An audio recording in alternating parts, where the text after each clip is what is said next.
After a few weeks off, we're finally back for Salute Your Sports. Kamen Entchev here with Tom Casselman. We've got your full MLB season preview. We're talking a lot of March Madness in the weeks to come. Thought we would knock out the MLB preseason preview here a couple weeks before the season starts. Who wins each division? Who gets the Cy Youngs? Who gets the MVPs? And most importantly, who makes and wins the World Series? Like I said, plenty of March Madness the rest of the month, but today we'll look at some NBA topics. Who's for real atop the West? The Thunder and the Timberwolves, two teams that, quite frankly, nobody thought would be in the positions they are right now, 1 and 2 in the conference respectively. Plus some more NBA topics. You know, who is really the favorites among some of those other big teams? You know, the Nuggets. We've got ourselves the Celtics, the Bucks. Might even throw in the Clippers in that mix. I know I didn't put it in the rundown, but might even mention them. Which one of those teams do we trust the most come playoff time? Plus NFL offseason, but there's always stuff to talk about with the NFL. You know, we'll go over a quick look at the Combine, some of the big notes and news. Of course, the Russell Wilson, Casselman, the money situation. I actually did some digging on the money. You enjoy that one, Contract Casselman. Oh, yeah. Then obviously we'll have a lot more NFL stuff in the next month, you know, with the NFL draft coming around the corner. Free agency officially starts next week. Don't really want to touch too much on it now until things are more official. But we'll talk about that in the weeks to come. Betting locks of the week, another great week for the show. I think I was 3-0. You were 2-1. You're like 12 over. I'm a bunch of games over as well. Man, we've been really, really hot this year on sports betting. Sports trivia as well. Might even talk about Caitlin Clark at the end. Statements of the week. Cannot wait to get started, Tom. How are you today?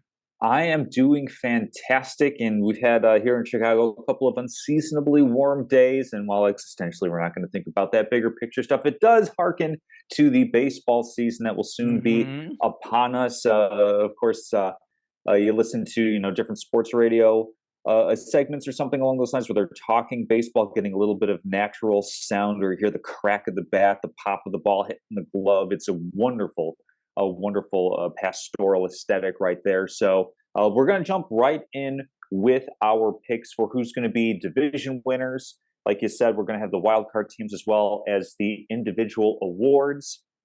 And of course, I mean, a great place to jump off. This is always the first division that was up in the Sports Illustrated for Kids issue that I looked forward to every single year growing up. The American League. It's gone. Sports Illustrated is gone, Tom. Unfortunately, very heavy nostalgia with that one, unfortunately. I mean, my favorite part of the Sports Illustrated for Kids was getting the little cards in there, because I had a fairly extensive card collection. It was always fun to add that. Even though not necessarily like a high quality, still a really nice little feature to have with that issue. Yeah. But the American League East is where we are going to begin. We've got, of course, we know all the teams that are in there, but the Yankees adding to their lineup, trading for Juan Soto. The Orioles going ahead, adding Corbin Burns, a top flight starter from the Baltimore Orioles. And of course, the Blue Jays still have a ton of talent on their team. And before actually we get into the picks, and the Rays are always there. Don't forget about the Rays. The Rays are always there. And then the Red Sox, you never know. Although with the Rays, I mean, trading away Tyler Glasnow, that's going to be a little bit of an issue. But a really quick thing I want to touch on before we get into all of our picks. Yeah. These are contingent to fairly significant free agents that are still out there. Blake Snell, a former Cy Young Award winner, and Jordan Montgomery, a member of the World Series winning Texas Rangers last season, both starting pitchers. Both could have a fairly outsized impact on teams where they may be signing one way or another. So currently they do not have contracts, but that could sway things a little bit. But we're going, of course, as presently constituted with all of these teams. So Kamen, in the American League East, do you think the Yankees are back, adding a big bomber to the Bronx? Do you think it's going to be the Orioles with the pitching and the other upgrades they've done? Or do you think it's going to be one of these other teams? The American League East is always this division where it seems like all teams can really win it any year, especially now that the Orioles are no longer, a tanking in the basement type of team. Yeah, I think it's probably the best division in baseball. I mean, the AL West has some good teams too, but, I think the AL West has the A's and Angels who are really bad. Yeah. I think this division, the Red Sox are kind of the only bad team, but Boston has this weird thing where they're really bad, then they're really good. high payroll. I would not be shocked if they're good for whatever reason. But I mean, I look at the Yankees, weird year last year, but they're the Yankees. So you have the Blue Jays, who made the playoffs last year. We've got the Rays, who are seemingly always in the playoffs. I know they're losing a bunch of guys, but they always find a way to regroup. And then obviously the Blue Jays, so much young talent, Vlad Jr. and the bunch. I think it is going to be close, but I think it's going to ultimately be a two-team race between the Yankees and Orioles. Orioles have that young, talented team. Adley Rutschman, the great catcher. Corbin Burns, big addition. One of the best pitchers in baseball. Coming from the National League also. Some of the other teams in the American League maybe not quite as familiar with him.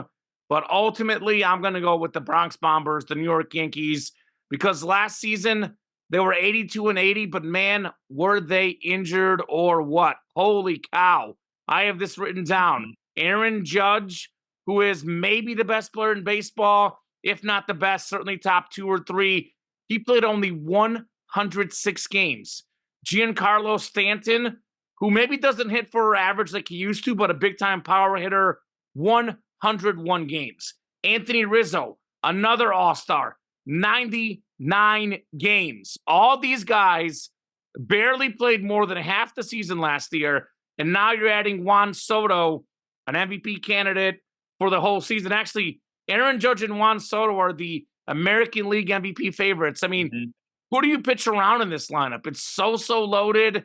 It's so good. They're getting, obviously, they have Garrett Cole, the returning Cy Young at pitcher.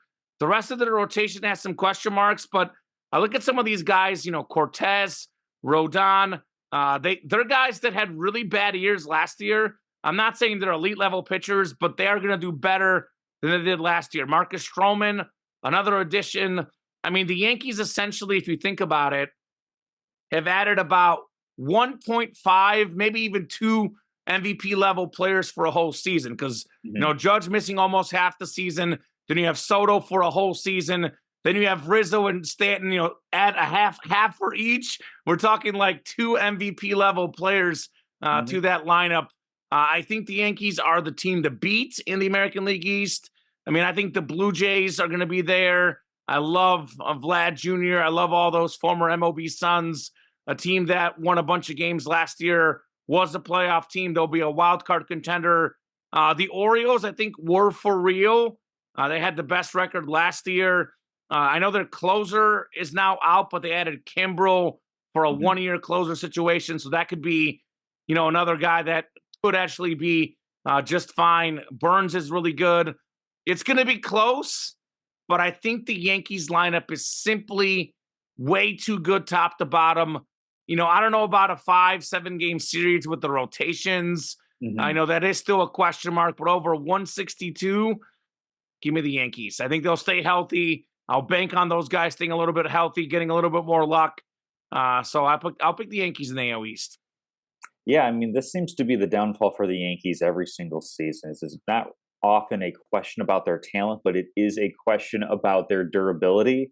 And that's frankly why I'm going to go with the Orioles to win the division. The Yankees, I think, have enough pop to certainly be in the race for the division, certainly to be there in the wild card as well. Adding Marcus Stroman, of course. He had a really good start last season, but then kind of tailed off in the second half. And that's a big reason why he didn't get that contract extension with the Chicago Cubs that he was really angling for, trying to cash in on that leverage at the high end of things. But there are some questionable numbers outside of, ERA and stuff like that, where there was some regression to the mean, one of my favorite phrases in sports. You love that phrase. But I mean, like the Orioles adding Corbin Burns, getting a top flight starter to go with all of that young talent that they have in the field. I mean, not to be like an ageist about things, but having that youth, having that athleticism, that spryness, I feel a little less likely that the Orioles are going to be dinged up and injured. So I think over the course of 162, I'm going to pick the Orioles. I think that the Yankees are probably still going to, unfortunately, have some issues. I mean, Carlos Rodon, famous here in Chicago for having several arm injuries, nothing super major, but I know in a recent spring training start, his velocity was down a little bit. So it's one of those things where Oh, the he's a Yankees are lefty. going to. Who needs the velocity? But Oh, I get what you're saying. but it's one of those things where, like I was talking about Sports Illustrated for kids, growing up, the Yankees were always a team that had like one or maybe two really great starting pitchers. The rest of the pitching staff was kind of meh, but they were going to just hammer their way throughout the season with all of that power. And as we've seen, kind of this angling to three true outcomes in baseball, as strikeouts are kind of devalued in terms of being a bad version of an out, because an out is an out, whether however you get it, and going for more of walks and home runs, going for more three true outcomes. There's going to be a lot of games where the Yankees are absolutely going to blow somebody out. But there's also going to be games where you're going to get nothing from that lineup. So I think it's one of those things where in the playoffs, I'm going to feel a little bit different about the Yankees, perhaps. But over the course of a full season, I'm going to go with Baltimore. I'll just go one devil's advocate just real quick. Sure. I know the Yankees have had some injuries issues the last few years, but they've been winning that division, making the playoffs consistently, minus last year. The one guy that had 1 year of injuries was Aaron Judge. I know Stanton's had some injuries, some other guys, but Aaron Judge, for the most part, is healthy. So I'm not ready to call this like a trend of Aaron Judge getting hurt. And as long as their best player, and especially with Ohtani not pitching this year, I would argue the best player in baseball. I know Acuna's good, Ohtani's good, but I would say for me, Aaron Judge is the best because he is a far superior home run hitter than Ronald Acuna. I know Acuna gets a lot of steals, but Judge also hits for average, maybe not as high as Acuna, but I would say the best player in baseball, Aaron Judge, and having him for a full season makes such a massive difference for me. For sure, absolutely. I mean, I think we have them win the division. I'm going to have them in the postseason. We'll sneak preview to the wild card segment of things. That's so fair. We'll slide over to the American League Central really quickly. You talk about the AL East being the best division in baseball. The American League Central quite probably is the worst division in baseball. White Sox absolutely in the basement. Detroit, they haven't really turned the corner with their young talent. Cleveland, of course, is not really putting a whole lot of money into their team, in the Royals, while investing in a young superstar in Bobby Witt Jr. Still missing a lot of talent across the board. So that leaves, by process of elimination for me, the Minnesota Twins. With the baseball schedule being rebalanced, they're not going to have as high of a win total as they might in previous years, where they're able to beat up on a lot more American League Central teams. Now baseball basically has an even number of games spread across the divisions. It's not weighted for more divisional play. So I'm going to go with the Twins. I mean, you got Carlos Correa, you got Byron Buxton, of course, Pablo Lopez as their ace, Ryan, another really strong starting pitcher for them. So the Twins are a team that, in just about any other division, maybe they're in the hunt to win a division title. Probably they're more likely sitting middle of the division, angling for a wild card spot. But they get the benefit of being in the American League Central, which means they're going to be hosting some playoff games come October. Yeah, you kind of said it right there. They're probably fourth or fifth in the American League East. I would say second, third in many divisions. I don't think there's a single division the Twins would win but this one. But they will win this one. American League Central, the Twins were the only team above 500 last year. Think about that. One team in the whole division above 500 last year. Really like Carlos Correa, obviously Byron Buxton. Whether he can stay healthy or not is a big thing for them. But they got a good lineup. They got solid pitching, and they have really bad teams in the rest of the division. I'm going to go Minnesota Twins as well for the AL Central. Absolutely. Moving to the American League West, which is a really compelling division last season, going down to the wire with the Mariners, the Rangers, the Astros, all angling for division and wild card spots. And of course, the Texas Rangers going out and winning the World Series last year. An absolute fantastic season for them. Shout out to Jonathan Deutsch, good friend of ours back from the Mizzou days. As a Rangers fan, just a wonderful season for Texas.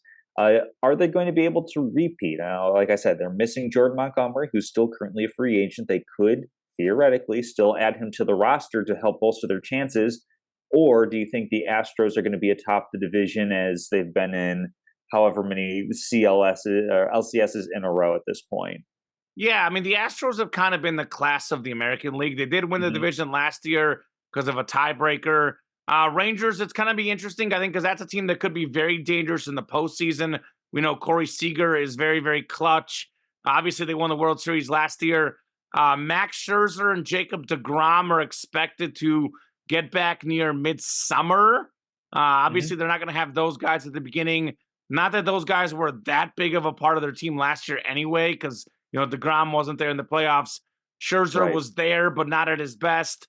But I think the Astros are just a little bit better team. I mean, I think the Mariners are there as well, a team that has a shot for the playoffs. Love Julio Rodriguez. But man, I look at that Astro team and it is just so loaded. I mean, Alvarez, Abreu, Mhm. Altuve, Bregman, Tucker in the lineup. They have Justin Verlander. They have Valdez on the mound. They do have better pitching than the Rangers for the beginning part of the season. I think Yes. if DeGrom and Scherzer, maybe they add Montgomery, when it gets to be the back half of the year, when it gets to be the playoffs, we're going to have an interesting debate there. But I think the Astros, for 162 games, have a better overall team. They have a better lineup, too, quite frankly. I mean, Rangers lineup is really good, but that Astro lineup, maybe behind the, Dodgers and Braves, is probably the best. Maybe the Yankees, too, if they can stay healthy. But that's one of the, top four lineups in the game. I think the Mariners are going to hang around. They'll fight for a wild card. It is going to be ultimately for me a two-team race. I Mhm. do like the Astros a little bit more. I think Houston takes the American League West. Well, we're going opposite again here with our division picks, but again, we're going to have these teams both in the playoffs one way or another. I'm going with the World Series champs, the Texas Rangers, for the simple reason that you mentioned as far as the pitching that they're going to be getting back as the season goes on. I mean, looking at the rotation as of right now, you've got Nathan Eovaldi, who was absolutely Pretty fantastic good. for them. John Gray filled a versatile role. And then Dane Dunning, Andrew Heaney, they're both really solid starters as well. So you already have a pretty decent rotation. And again, if they decide to bring back Jordan Montgomery to help fill that out for the first half of the year, they'd be even stronger when then you add in Jacob deGrom and Max Scherzer, who are fantastic in their own right, albeit a bit diminished from the peak of their powers with just age and everything. There's definitely going to be some natural regression there, but I mean they have a deep lineup that might not have the name brand star power that the Houston Astros have, but I mean this is a team that won the World Series and really hasn't lost much off of that heading into the season. So I think this is going to be another close one where it could literally be another, photo finish tiebreaker decides who wins the division, who's going to be on the road as a wild card team. But I'll take a slight edge to the Texas Rangers here. And these are the Uh, last two World Series champs. And I think wasn't the yeah, Astros, I think it was 7 games last year, right? In the championship yeah, series. I think the Rangers beat and them it in was the road 7. team. The road team won every Yeah, single matchup. that It's was just like a weird. crazy, fun little statistic. But that'll slide us right over to the wild card race, where I mean, we've already talked about a couple of teams. I've got the Yankees in instead of the Orioles as the wild card team, and then I have the Astros as a wild card team as well. And Kamen, I'm assuming you've got Rangers and Orioles as wild card, correct? Yeah, I'm taking the Orioles out of the American League East as a wild card. Best record last year in the American League. Hmm. Like I said, love Adley Rutschman. I think Corbin Burns is going to be a great addition to the pitching staff. So yeah, we're kind of swapping there. I'm going Yankees to win the division, Orioles to make the playoffs. You're going vice versa. I'm also going Rangers is my wild card team. Hmm. I mean, they won the World Series last year. They were in the playoffs, of course. Scherzer and DeGrom will give them a big boost the second half of the year. I think it's going to be interesting to see if Jacob deGrom can stay healthy, because I don't Yeah. even know that he's regressed so much. When he's been healthy, he's been nearly unhittable the last few years. So that'll be interesting. So those are my two teams. The third one is where I'm very, very conflicted. Mm. I think there's two teams that I'm going back and forth on. Really three. I think it's going to be a 3-team race: the Blue Jays, Mariners, and Rays. But I'll eliminate the Rays. They've lost a bunch of guys off their team. Goes down to Toronto and Seattle. Last year, Toronto had one more win than Seattle. Seattle actually had 2 less wins in the division and 1 less win for the wild card. They were super duper close. Hmm. It's more of a gut feeling because these teams are pretty even. Like we saw 1 win difference last year.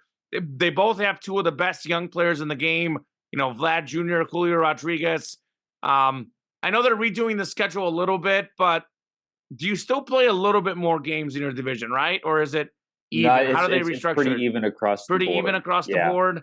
But I still think it's more of a gut feeling because it's literally tight. I'm gonna go Seattle just Mhm. to be different because they didn't get in last year. Toronto got in. I don't want to pick all the same teams as last year. It's really both teams are really, really good. There's not much separating them. But I'm gonna go with Seattle just to have somebody a little bit different than who made it last year. And just to be, I guess it's not even an underdog, really, but maybe Toronto's just slightly more ahead of them as far as who you would think would make it. Mhm. So I'm going to go Seattle as my third wild card team, but Toronto will be right there for sure. Yeah, I think for me, I'm going the opposite of you yet again. I'm going with the Toronto Blue Jays There you go. as a team that I mean still has a ton of talent. Just a matter of not having not getting the job done in the postseason just yet. Um, and really, I mean, in the American League for the wild card, I don't even necessarily know if I had as difficult a decision because this could be a logical fallacy, but at some point, the Rays cannot outperform. They cannot be so much greater as a sum of their individual parts than they are. I mean, they lose significant pieces. It seems every single season. Prove it. Somehow, Prove it. They're somehow, not good. somehow they still do it. But I'm going to Yeah. say that And they're going to that the make it. Toronto Both of us are picking them not to make it. The Rays are going to make it.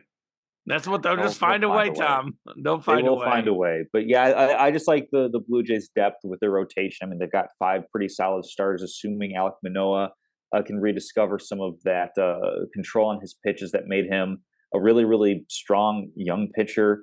I know he's lost control a little bit, but I mean, when you've got guys like Kevin Gossman, veterans like He's really Chris good. Bassett and Jose Barrios, you've got a lot of talent in front of you. So hopefully he can figure that stuff out. But I like the Blue Jays grabbing that last wild card spot for us. So, I mean, it's the same picture as it was last year, but just like looking around the American League, not a lot of teams really did a whole lot to get better. The Angels and not sending Otani got appreciably worse. The American League Central, like we talked about, awful division, and then it's just like the Red Sox. Could they surprise? Perhaps, but I think we by have and the large, I'm Yankees counting them instead of out. the Rays, right? I think otherwise it's all Yes. the same playoff teams. Yankees instead of Rays, and then I have Mariners Oh, that's instead of right. Blue Yeah. Jays. But Yeah, yeah, yeah, because Mariners were on the outside looking in, Yankees were outside looking in last year. So okay, so a little bit of a different picture from last season, but it not still much. feels very chalky because the American League is kind of a top heavy, not conference, a top heavy league. Whereas I think looking in the National League, A little bit uh, trickier. a little bit trickier. Yeah, I mean, I think that there's one team that is kind of on paper set itself heads and shoulders above pretty much everybody else, which is actually going to be a lot of fun to talk about. But I'd we'll talk argue about two. you I mean, argue two one now, but I think the two best teams in baseball, over 162 are in the National League. probably, and one of them is going to be in the next division we're going to talk about in the National League East. I mean, you look Yeah. at the Atlanta Braves and what they have been able to do and how they've been adding. I mean, Chris Sale, not the pitcher that he once was, but still, I mean, he's got that funky delivery, still dangerous. White Sox With the legend.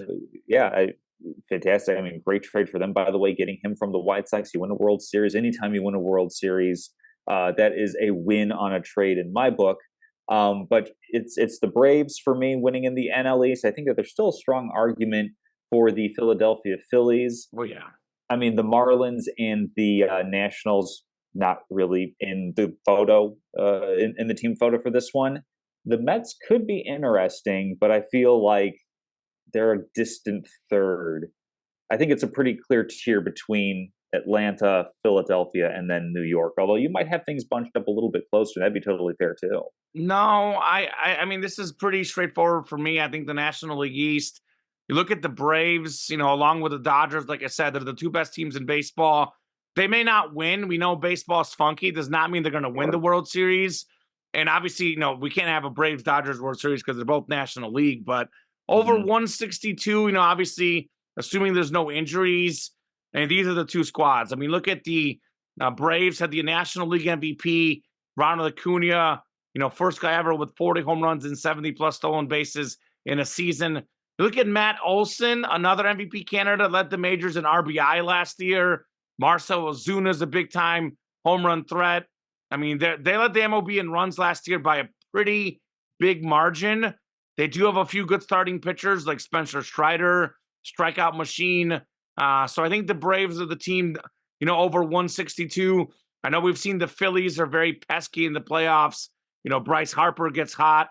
Kyle Schwarber gets hot.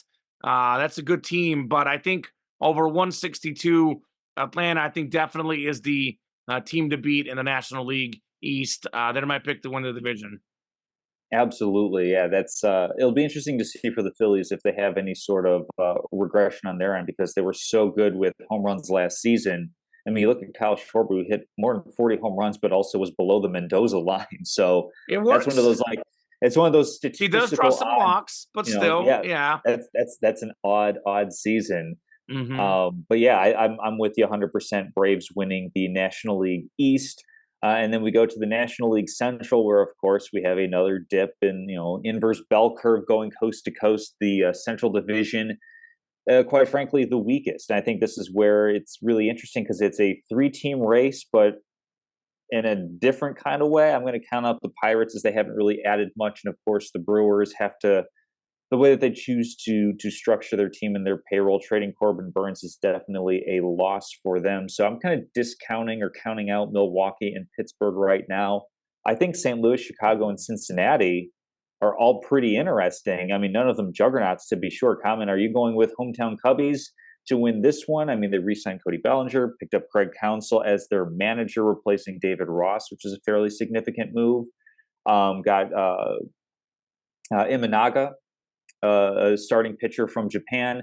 But do you think they've done enough to win the division, or do you think somebody else is a little bit more likely to come out on top here?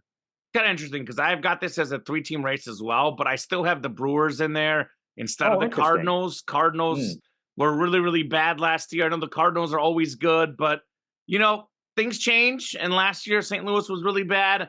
I don't really see them doing really good this year. The Reds have some exciting young talent. They do lose Joey Votto.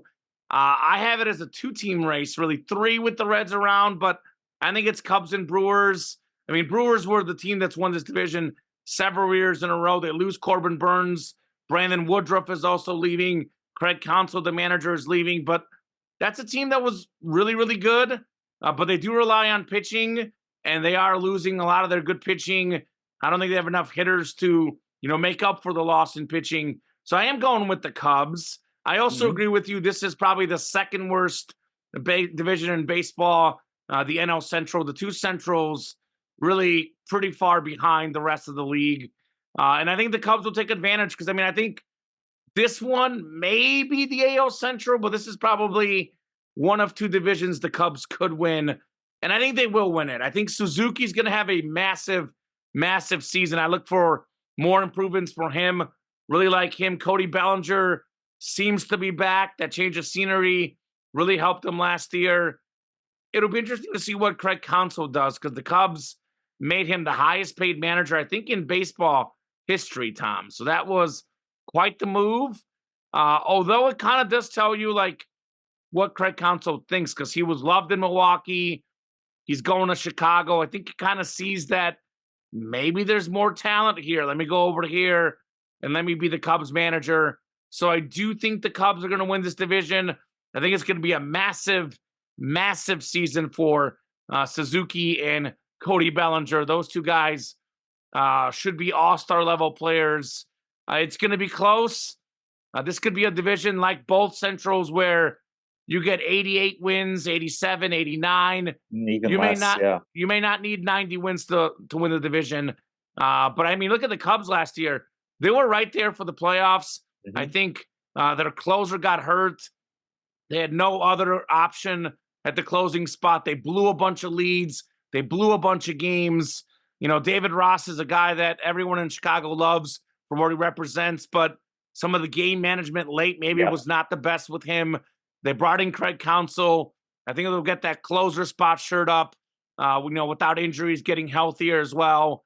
So I do like the Cubs to win the NL Central. Yeah, this is a really interesting one where I think the Cubs are going to be the early favorite. I'm going to go with the Reds, though, because I really like their youth and their talent. I mean, Ellie De La Cruz is an absolutely electrifying player to watch, and they have a pretty deep lineup when you look at the rest of their team in terms of, Jonathan India as designated hitter.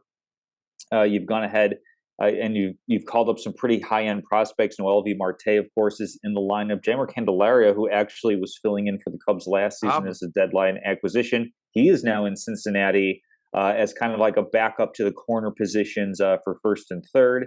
And then, I mean, Hunter Green, top pitching prospect for them, is it's going to be definitely exciting to see him come out and perform, and hopefully he can stay healthy, which is a hope I have for, quite frankly, all young pitchers, because it's always a tragedy when you have all this talent, all this ability, and then something happens to an elbow, a shoulder, what have you.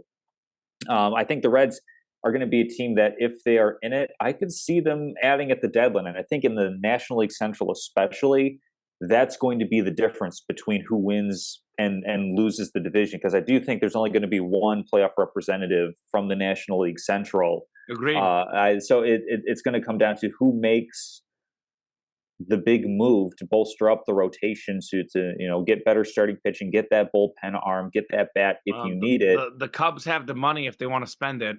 The I know Cubs do have the money. The Yeah. Ricketts family doesn't always want to spend it into the club, but they have it if they want it. If they're in a pennant race at the trade deadline, they'll have the money. I'll say that. Absolutely. I do think, yeah, they're going to be more willing to spend than Cincinnati is. Although I would say, if I were the Cubs, I would have invested. I would go out and get Blake Snell or Jordan Montgomery to bolster up the rotation, because we had one good year of Justin Steele. Don't know if that's going to contribute, if there's going to be regression to a mean of some sort. Shota Imanaga, I mean, talented pitcher from Japan, but we've seen that doesn't always translate over to MLB. There could be a bit of an adjustment period there. And Kyle Hendricks not quite what he was. I actually think the opposite, Tom, because I think we've seen it with some of these pitchers like Daisuke Matsuzaka. If you remember him when he first came up, he was great right away. Then he regressed to the mean. So I actually think it's going to help them, because some of these other MLB hitters haven't seen him yet. So I think for me, it's easier to adjust right away because the hitters haven't seen you. So I think he's going to be really good right off the bat, which might be foreshadowing to another Japanese pitcher. That will be my absolute shock of the show, which I'm kind of giving it away. But I'm going very chalkish, but I have one massive surprise when it comes to baseball predictions. That'll be fun to see. But I'd feel a little bit better about the Cubs if they invested just a touch more heavily into their team. For example, if they had signed Matt Chapman instead of him going to the San Francisco Giants. It's just a couple of marginal moves. I think it's such a close coin flip for this division. I'm going to lean Cincinnati just a little bit, although the Cubs certainly wouldn't surprise me, especially if they make that investment as the season goes on. To the National League West, where we have just we've got the Empire. We've got this is Star Wars. This is Palpatine. This is Vader. This is all the resources. Vader, baby. The Dodgers, of course, the story of the offseason as they bring in Yamamoto, a starting pitcher from Japan. I probably shouldn't bury the lead, but signing Shohei Ohtani to an absolute bonkers deal. And he deferred the money. They still have money to spend for now. Yeah, absolutely, which I thought was really, really clever, really, really smart. It shows, hey, I really want to win. I'm going to get this money. But I looked, I was like, whoa, $700 million. And it's like, well, if you do the math, it's worth roughly about, I think it was like between $460 and $500 million in today dollars, because he doesn't start getting that deferred money until after he retires. It's like 10 years down the road, something like that. So when you factor in interest and whatnot. Sure. But yeah, it's still an eye-popping contract right off the bat. But then they also go ahead and they trade for Tyler Glasnow from the Tampa Bay Rays. So the Dodgers are loaded across the board. Of course, Clayton Kershaw coming back, while he's not the ace that he once was, is still a really reliable guy. And of course, you got Walker Buehler. He's out for the beginning of the season, but I think he'll be back. Yeah, he'll be back. And you've got, like you said, with the Braves having multiple MVP candidates, you have the same thing now with the Dodgers with Mookie Betts, Freddie Freeman, then you add in Shohei Ohtani. You talk about not knowing where to find the easy outs in the lineup. Let me tell you. I mean, maybe Jason Hayward, that's a little bit of an unfair shot, but still, I mean, He's a great fielder. he's still providing a ton of value on the base paths and in right field for you. So yeah, I mean, it's the Dodgers. It feels like this is the chalkiest pick anyone could have in baseball, but they've just done so much. You know, it's baseball. They absolutely could flop and not win the division. We've seen high payroll teams do that before, but I can't predict that. I can't say that that's even likely. Not over 162. I mean, that Yeah. the trick for them is winning in the playoffs. They actually have this thing they were talking about how, well, they won the World Series in the COVID year. Can they win a World Series over, a 162 game season? They, I think, have the most talented team overall. I think they have a little bit more pitching than the Braves, and even slightly better lineup, which is crazy to think about. I mean, Shohei Ohtani, I know he's not supposed to pitch this year, but even if you take out the pitching, look at him as a hitter. He's a great home run hitter. Him and Aaron Judge, probably the two best home run hitters in baseball. He also hits for average. He also is really good at running the bases. He's actually pretty fast. He has like no weaknesses, as a hitter in baseball. And we have Mookie Betts. I mean, you could look at it between him, Freddie Freeman, Mookie Betts, and Shohei Ohtani. We might have maybe 3 of the top 6 or 7 players in baseball, not counting pitchers. And their rotation is also stacked. I think it's going to be incredible. Glasnow, Buehler, like you said, Kershaw will come back. And obviously, I think the new pitcher they got, Yoshinobu Yamamoto, this guy had an ERA under 2 in Japan, like well under 2. And these guys have not seen him. I think he's going to have an incredible season for the Dodgers. I mean, this is a pretty easy pick. This on paper, again, relative to era, I guess the Yankees in the 20s or whatever are the best team we've ever seen. But other than maybe the Yankees from back in the day, the 20s and 30s, whatever that era was, outside of them. 1920s, 1930, yeah. Yeah, this might be the best on paper assembled team in baseball, like maybe second best team ever behind those Yankees in their glory days. So yeah, the Dodgers definitely take the NL West, no problem for me. Yeah, you could take even outside of those top 3 guys that you mentioned, Freddie Freeman, Mookie Betts, Shohei Ohtani, you could take a Will Smith at catcher or a Max Muncy who's now playing third base. Max Muncy is really good too. Yeah, and I mean, he's bounced all over he's been a second baseman, first baseman, third baseman. I think that the Dodgers are kind of sort of sacrificing a little bit of defense on the infield, but I mean, they more than make up with it with pop. But these are guys that if you put them on other teams, we'd be saying yeah, this is a cornerstone player. And here, they got to wait to the end of talking about a team in the division to even mention their name. So this is just an absolutely redonkulous team. This is an MLB The Show team with an MLB The Show player in Shohei Ohtani that you create, and he's just amazing at everything. But so yeah, Dodgers, I think clear pick for us on that one, which leads us to the wild card where, I mean, I think we're going to have some usual suspects. I mean, of course, the Arizona Diamondbacks, World Series runners-up last season. We already talked about the Phillies a little bit. I mean, we said nobody from the NL Central, so it leaves West and East. Do you think the Giants maybe could be making an appearance as a wild card team? Who you got? Yeah, so I mean, I got the Phillies as my first wild card, the one I feel the best about.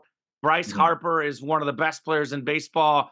Kyle Schwarber, that's a team that seems to always play really good ball. At the biggest moments, team that was in the World Series a couple years ago, down the stretch in the playoff run. I think the Phillies get in. They're the one I feel the best about. I think the Diamondbacks I feel the second best about. They made the World Series. Corbin Carroll, an absolute superstar. That's a team that's only trending up. The back half of last year, they were really, really good. So I know sometimes for a young team takes a little bit of time. But look at what they were doing the back half of last year. I feel real good about them as the second wild card. The third wild card is where it gets a little bit trickier. But I'm going to go with the San Diego Padres. I think you look at their team last year, they had the worst record in baseball in one-run games. Their plus-minus was actually through the roof. Talk about regression to the mean. I think they're going to win some of these close one-run games. I know they lose Juan Soto, but, man, they still have Manny Machado. Fernando Tatis Jr., they have Xander Bogaerts. They have, again, another one of the best lineups in baseball. I mean, those are three guys that could all easily be MVP candidates. So I think the Padres are going to get that third wild card spot for me. Phillies, Padres, and Diamondbacks. Like you said, NL Central, I don't think so. I know the Mets could be sneaky, but I'm not really buying the Giants personally.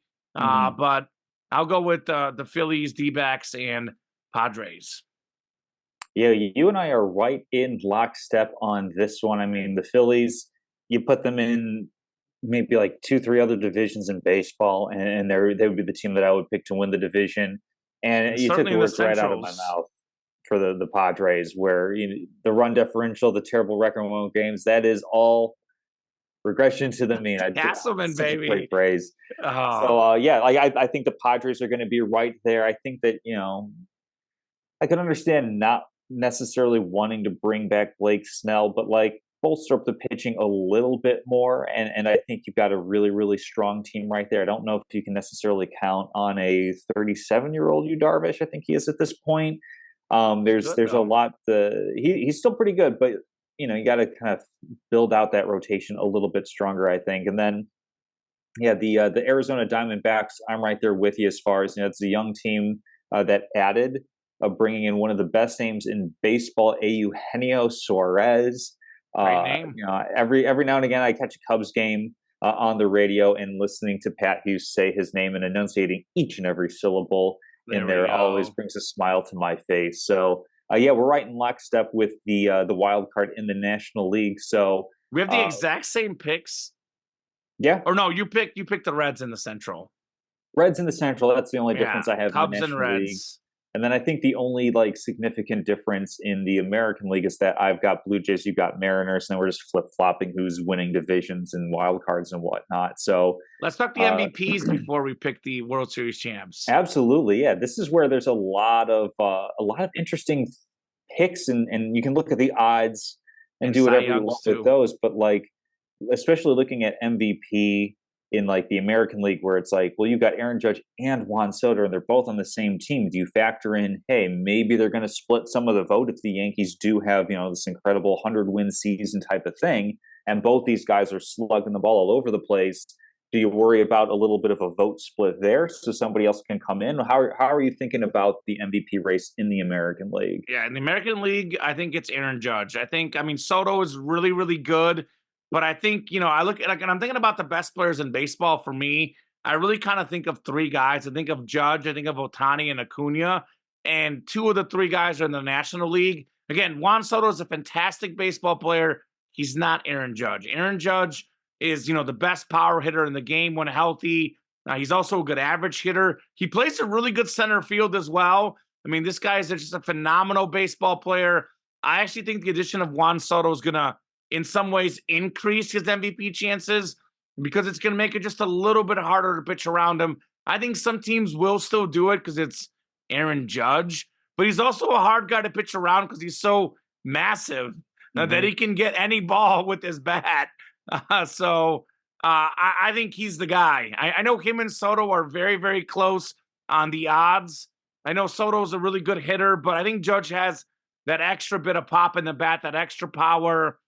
You're going to stack up the stats. It's not like, obviously, like a player in baseball matters. I'm not saying that one player can't make a team better, but of any of the major sports, overall team performance is less impacted by one guy than, say, in the football game, or even like basketball is the prime example where one guy really makes such a difference with five guys on the court where, sometimes it's not just the stats.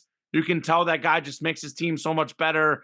I think in baseball, we've seen it many times where, like, Mike Trout has won the MVP. And that, by the way, that's my third guy to not forget about Mike Trout.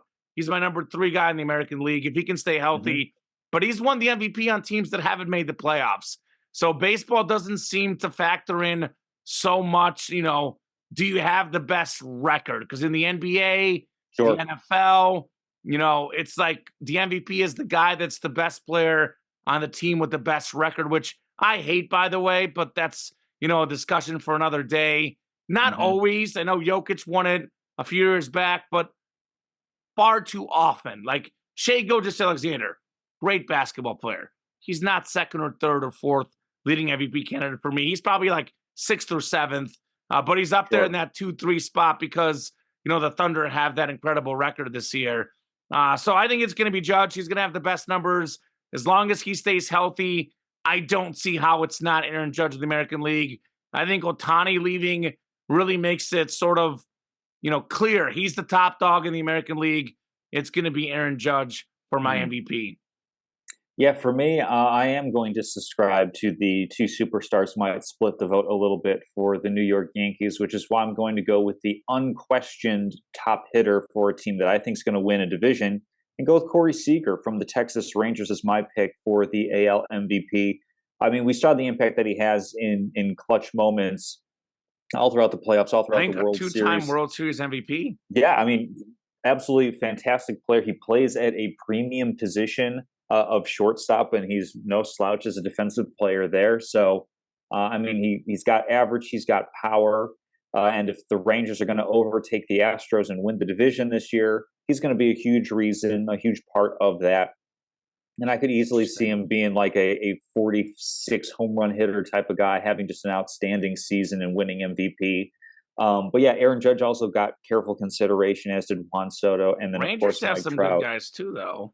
Rangers do have some good guys, but I think that the difference between Corey Seager as their top guy and then their next kind of big name superstar, a position player, I think that's enough of a delta that Seager gets a little bit of that edge for me You for may not AL be as much of an MVP. Aaron Judge guy as me by the sound of it, because I think Aaron Judge is just unbelievably good.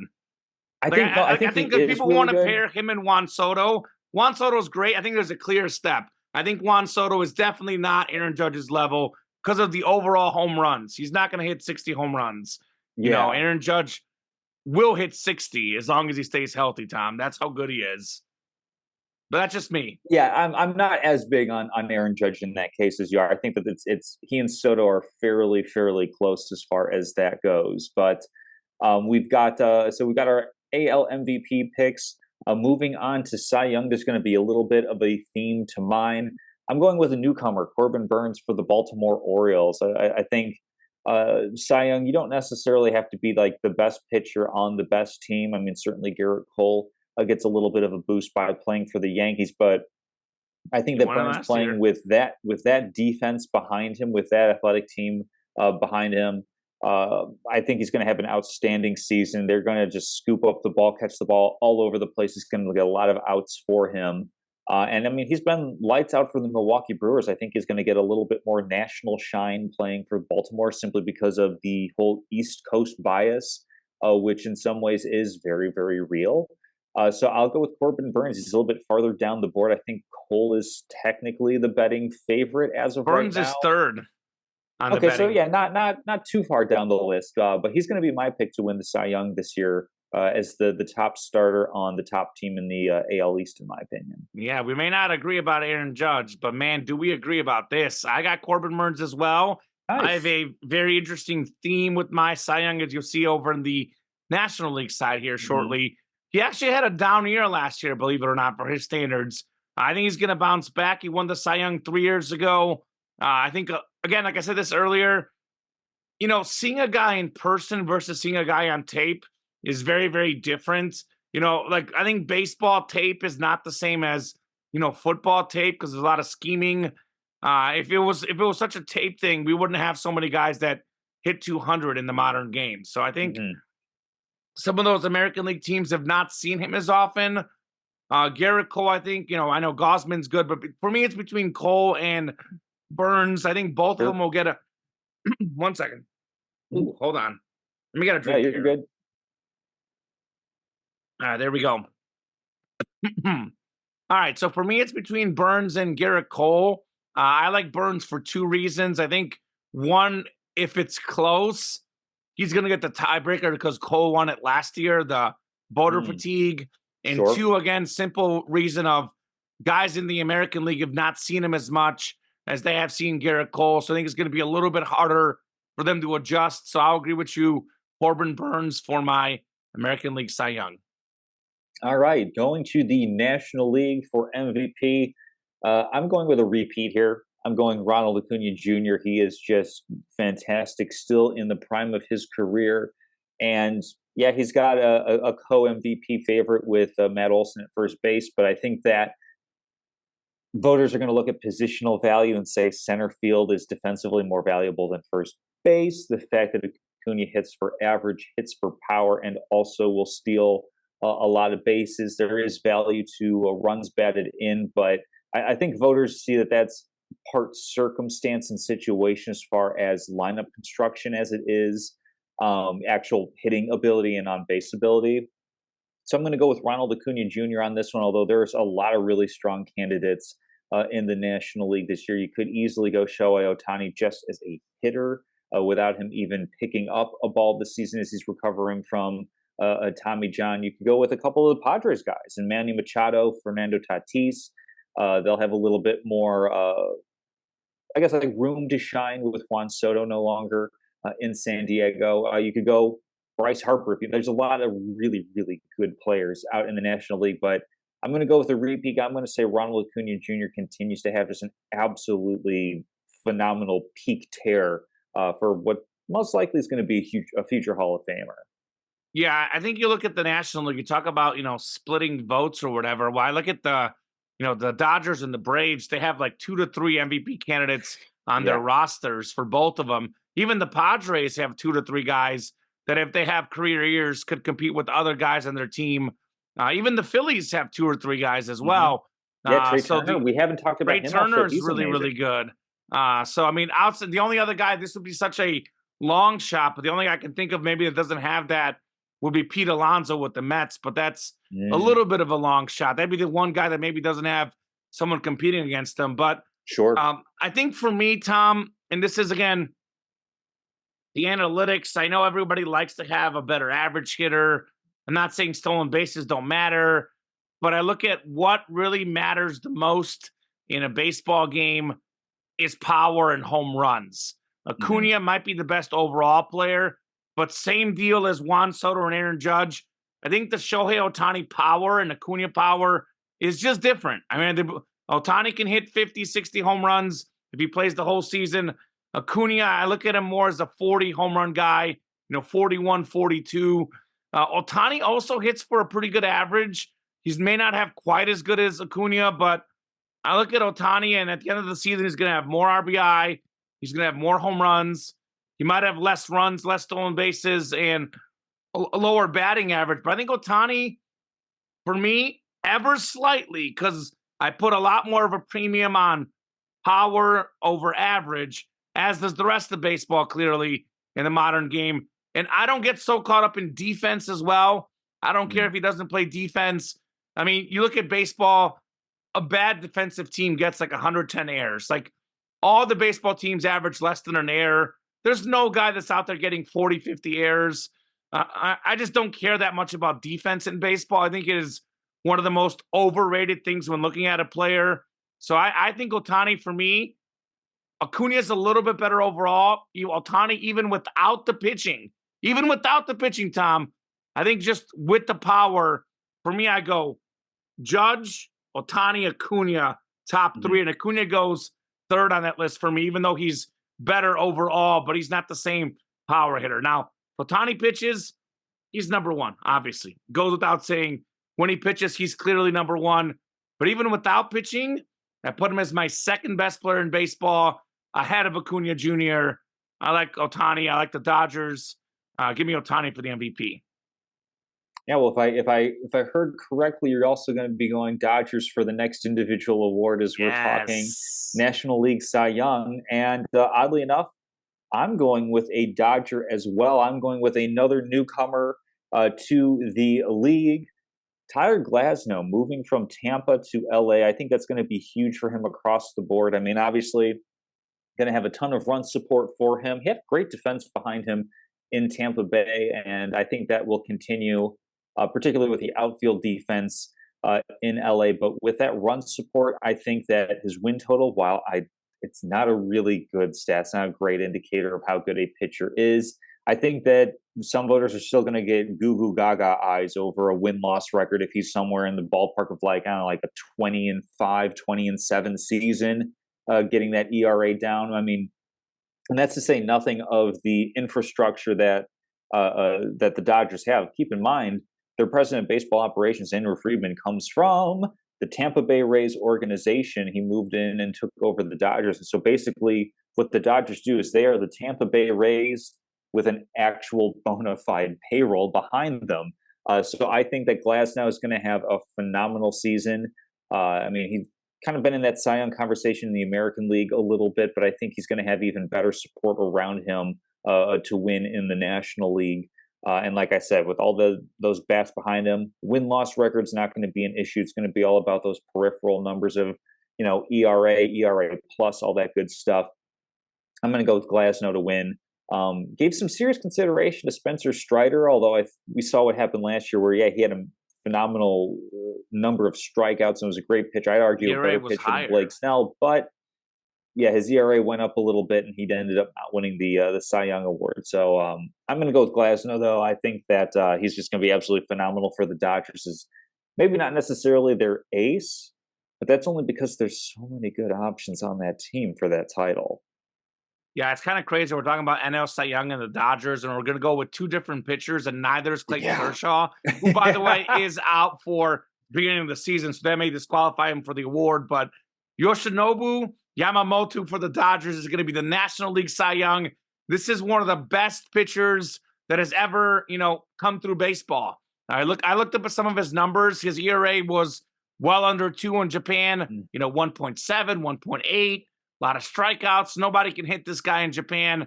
And imagine guys who haven't seen him. And what's crazy, Tom, he's only still 25. I think he's a young guy. He can actually still develop and get better as a pitcher. I just don't see how these major league hitters are going to have any chance against him. They're not familiar with him. Japan is a really, really good professional baseball league where, some folks say it's almost on par with the MLB. Maybe just a little bit lower, but Ichiro was great in Japan, also great in the majors. I think he's going to be such a great pitcher. Talk about getting helped out by the lineup, the win-loss record. Mm-hmm. Well, his win-loss record will be good as well. I think his earned run average is going to be top in baseball this year. I think he's going to be the best pitcher in baseball right off the bat in his first season because I think it's just really hard to adjust to a guy that you haven't seen in person. The way the ball moves, the way the pitches go, he's going to be incredible. He is my National League Cy Young Award winner. You're not at all worried about the fact that he gave up 8 runs or whatever it was to the Chicago White Sox in spring training? I don't care about spring training, Tom. I don't care about spring training.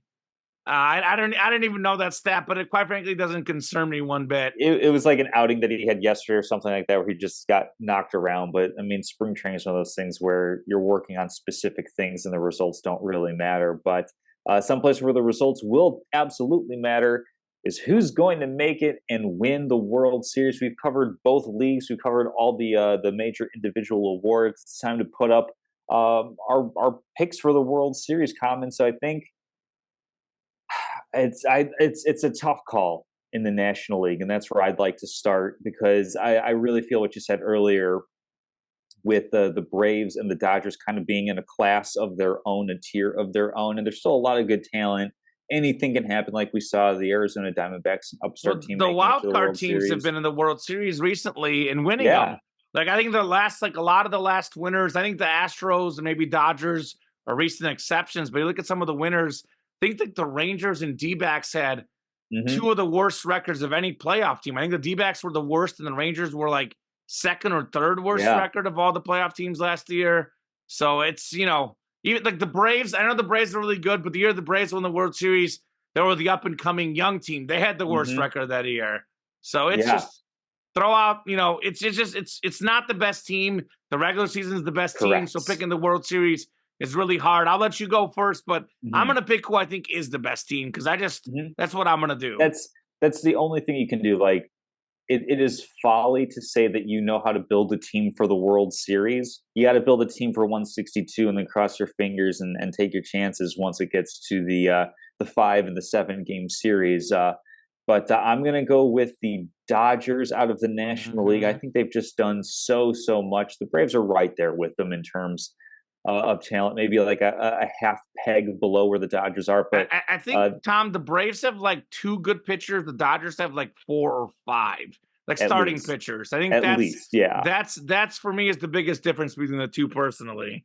Yeah, and that's something where that'll be really important for the Dodgers because they've had the great lineup that, like they're adding Shohei Ohtani, of course, to the lineup. But that's the thing that's kind of been knocking them out in the playoffs is the fact that by the end of the regular season, they're just kind of cobbling together, who can get through 9 innings in a given game.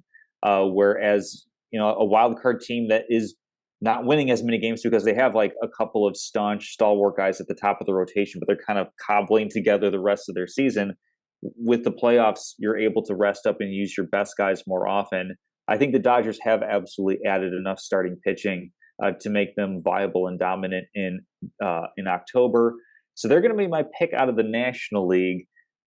I might surprise you with this American League pick because I am going to go with a wild card team. I'm going to go with the New York Yankees. I think over 162, the Orioles are going to have the better record. But you look at that lineup, and like I said, you get to shorten up your pitching rotation a little bit in the postseason. Maybe Marcus Stroman's able to get a little bit of a hot streak going. He was able to do that, like I said, with the Cubs in the first half of the 2023 season.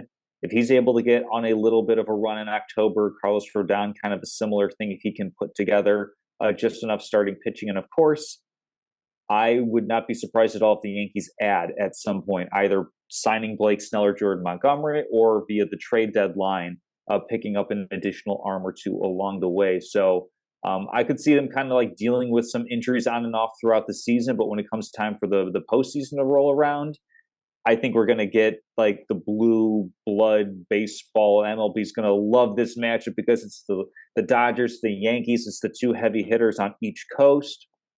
I think MLB is going to be really, really happy with that result. Oh boy. Well, we've got the exact same pick, Tom Casselman. Oh no, the exact same pick. We're not one of those shows. Like, what's that show with when it used to be Stephen A. and Skip Bayless? I think where they purposely First Take, which I don't like that show. They used to purposely make outlandish opinions. We don't talk about what the other's going to pick before we go on the air. Now, I'll be honest, like, we both know each other, so we can predict things. Yeah, like I know you're always going to go Chiefs. Yeah, well, the Chiefs. I was right, Tom. I was right. Hey, my preseason pick in football, Chiefs over Niners. It was right. Let's make it happen in baseball again, baby. I agree with you 100% about everything. Again, like you said, you never know in baseball, but the Dodgers, I think, are the clear best team in the game. I think they put it together this year. They get to the World Series. They have 3-4 really top-level pitchers. We're talking about Cy Youngs. We didn't mention Buehler or Kershaw. The lineup, Ohtani, Freddie Freeman, Mookie Betts. Such an incredible team.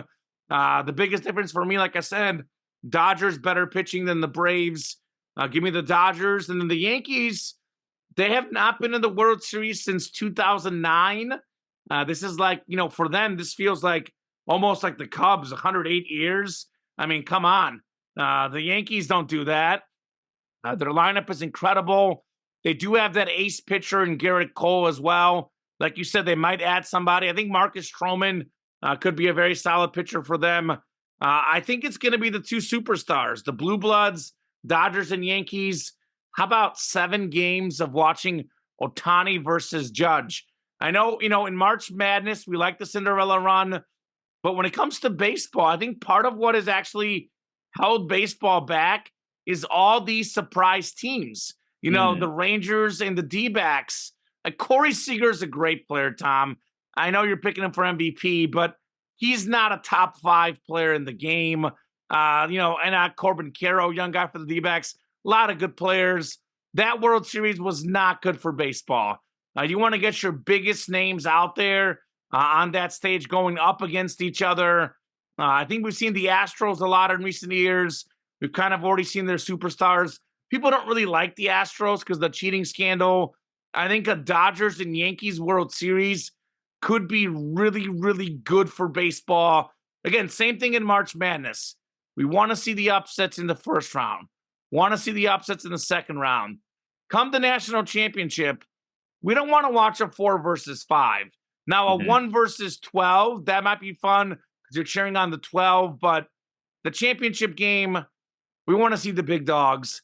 I think we are going to see the big dogs. The 2 biggest superstars for me, sorry, Acuna, you're number 3, baby. Judge and Ohtani, the Dodgers and the Yankees, and ultimately the big difference is the Dodgers are loaded in the lineup. They're loaded in the pitching staff. Dodgers have a better pitching staff. They take out the Yankees, and the Dodgers win the World Series. Yeah, you and I are right in line on that one. I have the Dodgers over the Yankees as well. So I'm greatly looking forward to, like, I don't know, the Mariners and the Padres or something like that. And well, I have the Mariners in the playoffs. I know. At least for that, I think that would be good for baseball in the sense that the Mariners have never even made it to a World Series, so that's always kind of fun having the novelty thing. I mean, the Rangers had never won the World Series before, so that kind of made it a little bit fun. Good for baseball. Not as good necessarily as the Blue Bloods go, but that wraps up our baseball preview as spring training is in full swing.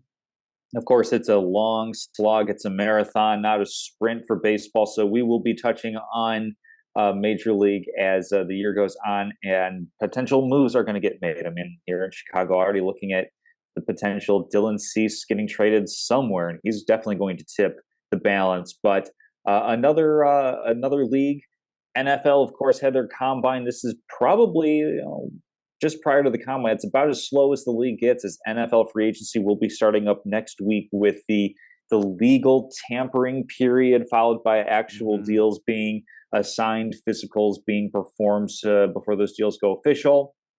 But the combine was up, and of course, there's a lot of different opinions that folks have about the combine. What stood out to you, Kamen, for the combine this past season? Yeah, I mean, I watch SportsCenter every day, so I know what's happening. I've caught a little bit of the combine. I have the NFL Network, but you know me, Tom, I hate the combine. I don't think what guys do in non-pads, non-football plays. I don't think the quarterback throwing the ball. I know McCarthy didn't do as well for Michigan. That could hurt his draft stock if you're looking for where someone's going to get drafted. I personally don't care that much about it, but it is kind of hard to not say that you don't take a peek at what Xavier Worthy did. 4.21, the fastest 40 in NFL history. That just makes you just notice it a little bit. The guy's fast. Sure. A very good receiver for Texas. And I like him because he put up numbers and he's fast. He's not a nobody, that didn't do anything in college. Did do a lot in college. I think his performance is, noteworthy. I think just the sheer amount of receiver, prospects. I know a lot of these guys were not at the combine, but just thinking about him getting a 4.21. And he's not Marvin Harrison Jr. He's not Malik Neighbors. He's not Odunze. There is a lot of really good receivers to be had. That is why Chicago Bear fans, you can get Caleb Williams and still get a receiver. You've got the 9th pick. You don't have to get, it's not either or. Marvin Harrison Jr. is not the only wide receiver in this NFL draft. The other thing that stands out to me, and this is why I think the draft has some sort of importance, the in-person interviews. And I know a lot of coaches don't go there anymore. Guess who goes to the combine every year to interview the players face-to-face? Just take a guess who does it every year. And he says it's very important. Guess who does it, Tom? Take a guess. I'm guessing Bill Belichick. Andy Reid. Andy Reid is there every single year. They interviewed Andy Reid about it, and he said, I don't care about the numbers, how fast the guy goes, how high he jumps. We got all that on tape. We got all that written down. Our staff knows all that. But it's a chance for me to be 6 feet away from you, man to man. By the way, the quarterback position, I know there's, playbooks are complex in college. I'm not saying they're not. But a lot of times for some of these big level players that play for these big schools, guys get open, you throw them the ball, as simple as that. You have a chance, especially if you're looking at a quarterback, maybe a receiver, kind of pick their brain. How smart are these guys? How much does Caleb Williams know about football? Besides the fact that he's got the cannon arm, the athleticism, Andy Reid does his homework. That stands out to me because the rest of the coaches that aren't there to interview these guys in person, that aren't there to see the fit for your specific team. So the fact that Andy Reid is there just makes me feel really good about the Chiefs. They're not going to have a high draft pick, but this wide receiver talented class, the Chiefs are going to get somebody really good, like Rashee Rice, like a Puka Nakua, which, by the way, is a guy that was rumored to them last year as well. So, didn't get Puka, but they got Rashee. So I think like 4 opportunities to get him. Yeah. They could have gotten him. Yeah. Andy Reid, man, him being there stands out to me. Xavier Worthy, who could also be a Chief. He's from Texas. Mahomes loves Texas, guys. Those are a couple of things that stand out. I know Joe Milton had a good performance, but man, that guy, I watched him play against Mizzou. He's not very good. So just Worthy in his speed, I think, has to be noticed a little bit. Like I said, Tom, I don't care so much about the measurables overall, though, at the NFL Combine. Yeah, I think the thing that stood out to me the most was, and this isn't the first time, it's not a novel concept that we've seen guys like Caleb Williams and Marvin Harrison not participating in the drills, but they didn't even participate in the medicals or anything along those lines. Essentially, showed up for some interviews to talk a little bit to different teams and to the press, but they've got more to lose than the game. Exactly, yeah. And I think we're going to see this more and more because we're in this kind of funny new space with name, image, likeness, with players being able to receive money in college through various avenues. So that in prior years, it wasn't the sort of thing where coming out of college, for the most part, nobody really has any money coming out of college, even as a big name football player.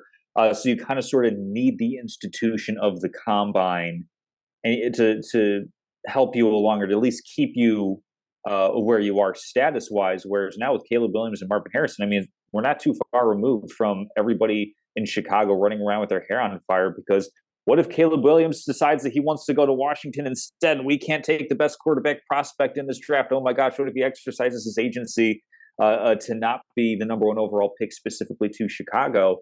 We're going to start seeing more and more players who have a little bit of money in their pockets that might even go below the first couple of guys, or the first couple of tiers of superstar players coming out, say, hey, I'm not going to subject myself to this. I mean, you just mentioned Xavier Worthy. What would we be saying about Marvin Harrison Jr. if his 40 time kind of came in as like average for the position for the peers in his class, where he said, hey, I'm not training for the combine because you can't actually do that. He said, I'm focused on the football season. You all have the tape. I think it's interesting that we're seeing a couple of the top players take that stance of kind of challenging or questioning the impact that this institution has. That's big. Agreed. These days that we mark out on the calendar in Indianapolis. I know you're not a huge fan of the combine, and by and large, I agree with you. I think it's definitely important, kind of in the way that the Senior Bowl is important, which is college graduate going to the NFL, and maybe if you're like, say, like Roshan Johnson behind Bijan Robinson at Texas, it's like, hey, let me show you what I can do because I didn't necessarily get a ton of run. With name, image, likeness, and with the transfer portal, a lot more of the talented guys are going to get a lot more exposure with their game film. I think the combine is going to be less and less important going forward. So I thought that was kind of a standout thing personally for how the combine went. Other big news coming out of the NFL, this has been a long time coming. Russell Wilson has been cut by the Denver Broncos. I believe he's going to be designated as a post-July 1 cut, which in essence means that the Broncos can spread out the dead cap money over 2 years. But in total, $85 million worth of cap space that the Broncos are going to be paying out or designating to a player who is no longer on their roster. This is how momentous of a decision this was by the Denver Broncos. One, the $85 million dead cap hit is more than the previous 2 record cap hits of all time. Matt Ryan, about $40.5 million for cap hit as he went from Atlanta to Indianapolis, and then Aaron Rodgers at $40.3 million going from Green Bay to the New York Jets. Combined, that dead money is not as much as what the Denver Broncos are on the hook for. And of course, comes at an awful time. This is when the extension that they offered him kicks in. The Broncos traded for Russell Wilson from the Seattle Seahawks, and they said, we're going to tack on an extension to your current deal as well. This is when the extension kicks in. If they didn't do the extension, he would just be a free and clear free agent at this point. But instead, Broncos have a big old mess on their hands. Thank goodness for them. The cap goes up by an extra, I think, $30 million more than what everyone around the league was expecting. So that gets earmarked for this particularly disastrous move. Yeah, I think it was a bad move to start, and they traded so much to get him, a bunch of first-round picks. I don't know if he was worth it to start, but I believe he's got a 4-year deal, Tom. He's got only 2 years left. They could pick someone in the draft. It's possible, but I know Kirk Cousins is out there. Sure. That is an upgrade, but there's no guarantee they're going to get a Kirk Cousins either. I just don't know that they could get somebody better. Like you said, they're going to pay him $37 million for this year. It's $35.8 million if another franchise signs him to a veteran minimum deal. $85 million in dead cap, which is a league record by far. His first year was really bad. 4-11, 16 touchdowns, 11 picks. His second year was actually pretty solid. You look at Denver's defense was horrible. They were really, really bad. I'm not saying Russell Wilson was amazing, but he had 26 touchdowns and 8 picks. He was 8th in passer rating, 21st in QBR, which is, a little bit different metric, shows you how different those two are. Didn't throw for a ton of yards, but he did take care of the ball. He managed games. If you look at his numbers across the board, Tom, 26 touchdowns and 8 picks, that's better than 3-to-1 touchdown to pick ratio. I would probably put him as, for last year, about an average NFL starting quarterback. Would you agree with that? Yeah, he's a passable, viable starting quarterback. Exactly. Now, I don't know if there's a guy they absolutely love in the draft. I don't know if there's somebody they're trading up for. But I think $85 million, that's just $37 million this next year for him not to play is a lot to give up, to pay a guy that's not playing for you. He's not like, I get that Sean Payton doesn't like him. I get that. But and that's on Sean Payton. That's on Sean Payton. At some point, do you fire the coach? Because, he didn't do well with them. After all the talk he made, they had a losing record last year. Tell Sean Payton, figure it out. Be a man about it. Russell Wilson, they're acting as if Russell Wilson is, the worst quarterback in the league that is so far washed up. 26 touchdowns and 8 picks, Tom. That's pretty good. That's pretty good. His receivers, at best, are average. Portland Sutton, Jerry Jeudy have some talent, but it's not Randy Moss and Chris Carter. You saw what I know, again, maybe he's not a great quarterback, but Drew Lock didn't do much with those guys. And they haven't really had a good quarterback since Peyton Manning. So it's not like anybody's gone in that system and just, lit the floor up with those guys. So I thought it was, obviously they overpaid for him. They, in the beginning, they probably gave him too much of a contract. They risked too much at the start. But it also hasn't been as bad. Because I look at this, I look at a guy, did he improve year 2 to year 1? He improved year 2 to year 1. Who's not to say he doesn't get a little bit better next year? If they had the first overall pick, okay. If there's a generational quarterback you're convinced in, then you make the move. But they don't have the first overall pick. So this Russell Wilson move, I felt that it's kind of disrespectful. This is a Hall of Fame quarterback. I know he's not in his prime, but I don't know they're going to get anybody better than him. It's kind of one of those situations where it's kind of like, I know this is a whole nother greater debate, which we'll have in the future, but the Dallas Cowboys and Dak Prescott, his contract situation, do they want to commit to him? I don't know, but can they get someone better? No, they can't. Not really. All the best quarterbacks, you look at the best quarterbacks, Mahomes, Josh Allen, Joe Burrow, Justin Herbert, Jalen Hurts, Lamar Jackson. All these guys are tied up to long-term deals. The cream of the crop quarterbacks are not out there for you to get. Like, Mm-hmm. the best guy you can get is Kirk Cousins, who I like. I think he's underrated, but he's also how old, Tom? Like, that's your 35. best He's going to bet. be 36. Yeah. That's the best quarterback you can get. Or you can risk it for Justin Fields, who, you know how high I'm on him. But there's just not a lot of viable options out there. So I think it was a bad move for Denver. I think they screwed up this whole situation. Mm-hmm. If you're looking to get rid of somebody, I've started to think personally, Tom, that Sean Payton is overrated. Mm-hmm. We talk about, Belichick versus Brady. Let's talk about Breeze versus Sean Payton. What has Sean Payton done without Drew Brees? Absolutely stinking nothing. What did he do with Drew Brees? He won one Super Bowl, but there was a lot of years where the Saints were like an 8-8 team. I think maybe he spoiled Brees' legacy by not getting to enough playoff games. So man, Sean Payton is a disrespectful guy. He goes out there and says all this stuff about all these other coaches. Now he talks smack about his players. This guy is he's not a leader. He's an immature baby. Does he know offense? Yes. But there's other guys in the league who know offense even better, and they're better people. Would Andy Reid do what he does? Absolutely not. Yeah. Sean Payton, if they would have gotten rid of somebody, I would like to see him fire Sean Payton instead of Russell Wilson. If you're going to scapegoat somebody, that's the guy that has to go. I know that there's different decision makers in the Denver Broncos organization over the past couple of years, but this is a classic example of if somebody is available, you got to ask yourself why.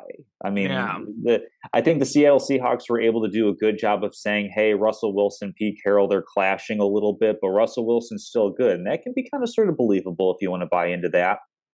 Whereas the Saints, I mean, Sean Payton was still under contract with them. In fact, the Broncos, I believe, had to give a little bit of draft compensation to add Sean Payton to their team. And I'm not going to go so far as to say overrated, because if we look at what Drew Brees was prior to his Saints tenure, pretty good quarterback, but certainly not Hall of Famer. I think there definitely is a symbiotic relationship that goes with players. Though, and he got injured, Tom.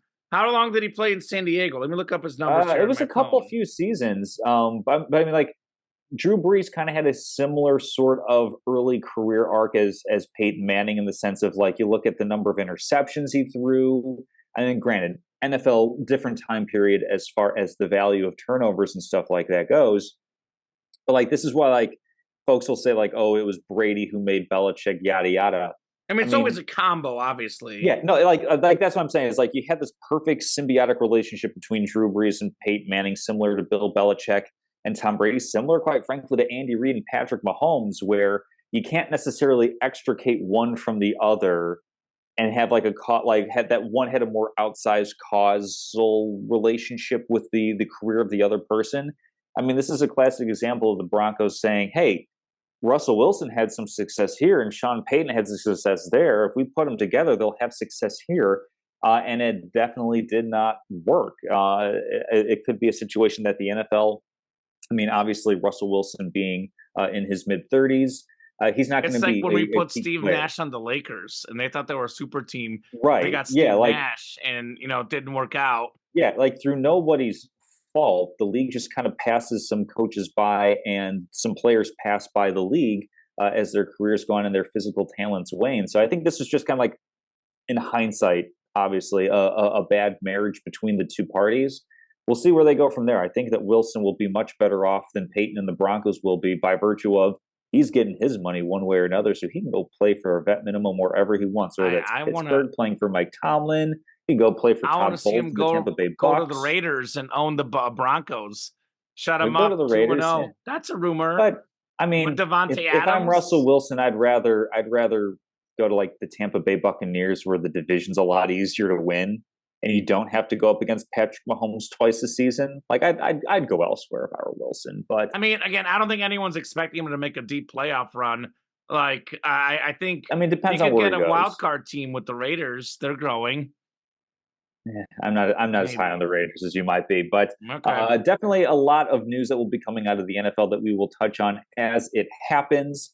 But right now we will pivot to the NBA. As you mentioned earlier in the show, Kamen, at the top, we have the Timberwolves and the Thunder tied atop the Western Conference. The Denver Nuggets right below that. That's a heck of a division, by the way, the Northwest. One, two, three, right there. So the question is posed as which surprise team between the Timberwolves and the Thunder is more likely to make a run in the NBA playoffs?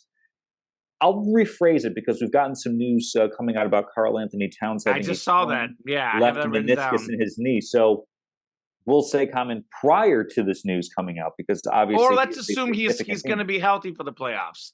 I mean, he might. We don't know what's going to happen. They're saying I Okay. read about the injury. They said Mhm. that they're hopeful that there could be something done that he doesn't have to have off-season surgery, and they're hoping to get him back. Obviously, Yeah. that could go either way. But they're Currently, if he's out indefinitely. best case for the Timberwolves, he'll be back for the playoffs. That's their best So, case. so would you say then that you'd still go Timberwolves over Thunder as far as more likely between the two teams to make a deep playoff run? I'm going to go that neither are likely at all, personally. I think this might be Okay. one of those years that we have a 7 and 8 seed beat the 1 and 2 seed. Because you Hmm. look at the Warriors, you look at the Lakers. I mean, obviously, LeBron and Curry are always going to be really good. They're LeBron and Curry, two all-time greats. There's something a little bit different about the postseason for LeBron James. He's got all the regular season accolades. We saw the Lakers. I mean, LeBron James can turn it up. He's one of those guys that's better than the stats. Some folks think LeBron is past it. I'm not going to say he's in his prime. He's not, but I think he's a lot closer to his prime than many people think. Tom Casselman. He's currently shooting the three ball better than he ever has in his career. I look at the veterans, the guys that have just been there, done that. I can easily see the Warriors or Lakers getting in the play-in tournament, being a 7 or 8 seed, and beating the Timberwolves or the Thunder. The Mavericks could even get in the play-in tournament. Luka Doncic and Kyrie Irving together in a series, if they get hot, they can knock out anybody. And even if, they finish 1, 2, 3, whatever they're, even if they beat those teams, that'll be a tough series. They're not better than the Nuggets. They're not better than Phoenix Suns. Speaking of a guy that's been there, done that, Kevin Durant. Clippers look really good. I'm not Hmm. sold on the Clippers personally, but they're probably better than those two teams. So my answer to that question, Tom, is I don't think either one of these teams is there yet. They got to prove they can win in the playoffs first before I trust them.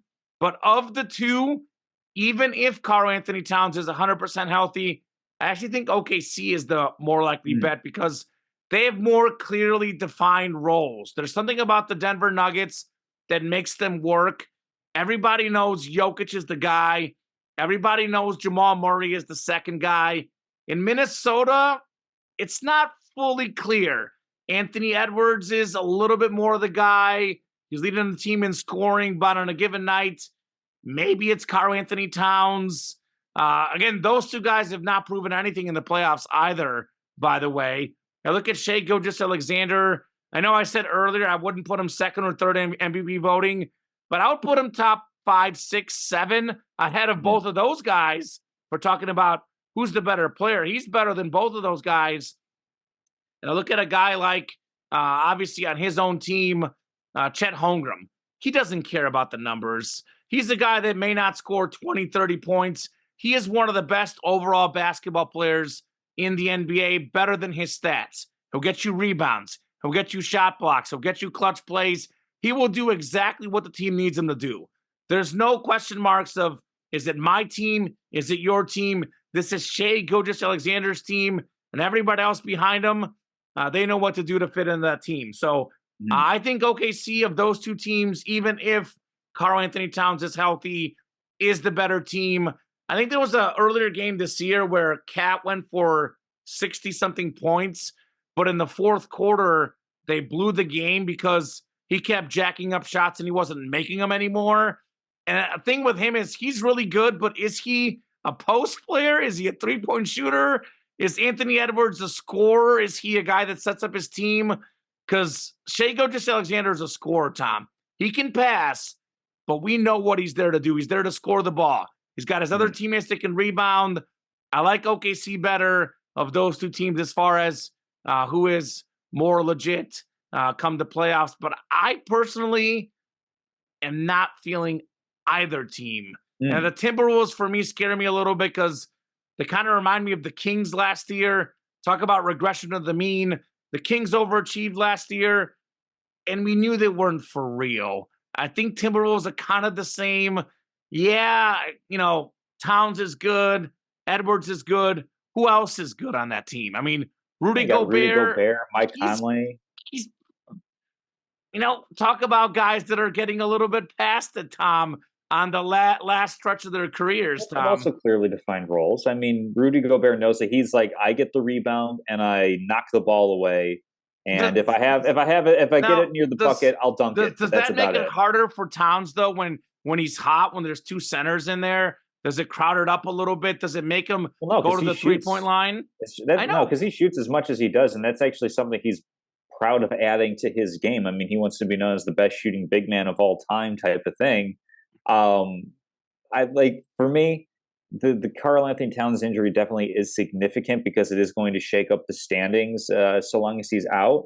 But even before him going out, if I'm picking between these two teams for who's going to have a better run, I'm going to go with the Oklahoma City Thunder, simply because you mentioned they have some clearly defined roles on that team, but they're also really deep. I mean, they've got not one, but two Jalen Williams that are really fantastic role players for them that slot in right behind Holmgren and Shea Gilgeous-Alexander as like the big name players. Williams, I think, is their second leading scorer, actually. Yeah, yeah. I mean, they're absolutely fantastic. They went ahead and added a little bit of veteran presence with Gordon Hayward at the trade deadline, picking up Mike Muscala as well as kind of just like a rotational big.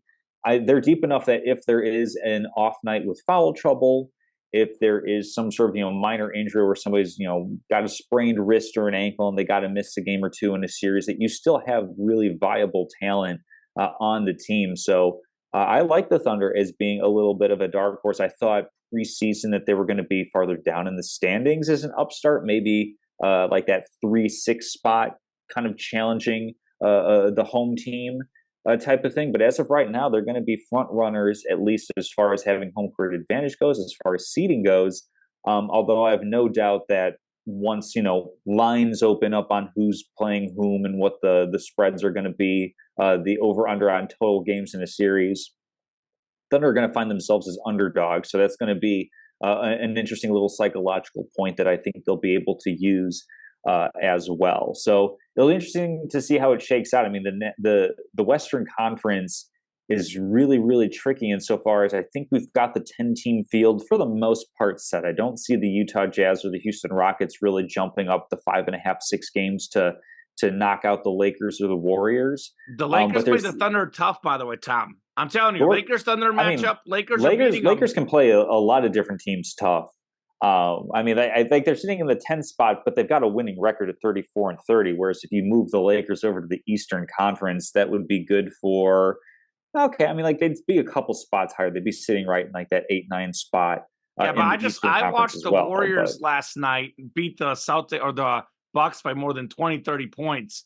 So the NBA is just so much parity. I mean, I know it's a one-game scenario, but you get up 2-0 in a series, that it gets kind of tough to come back. So the NBA is pretty wide open this year, Tom.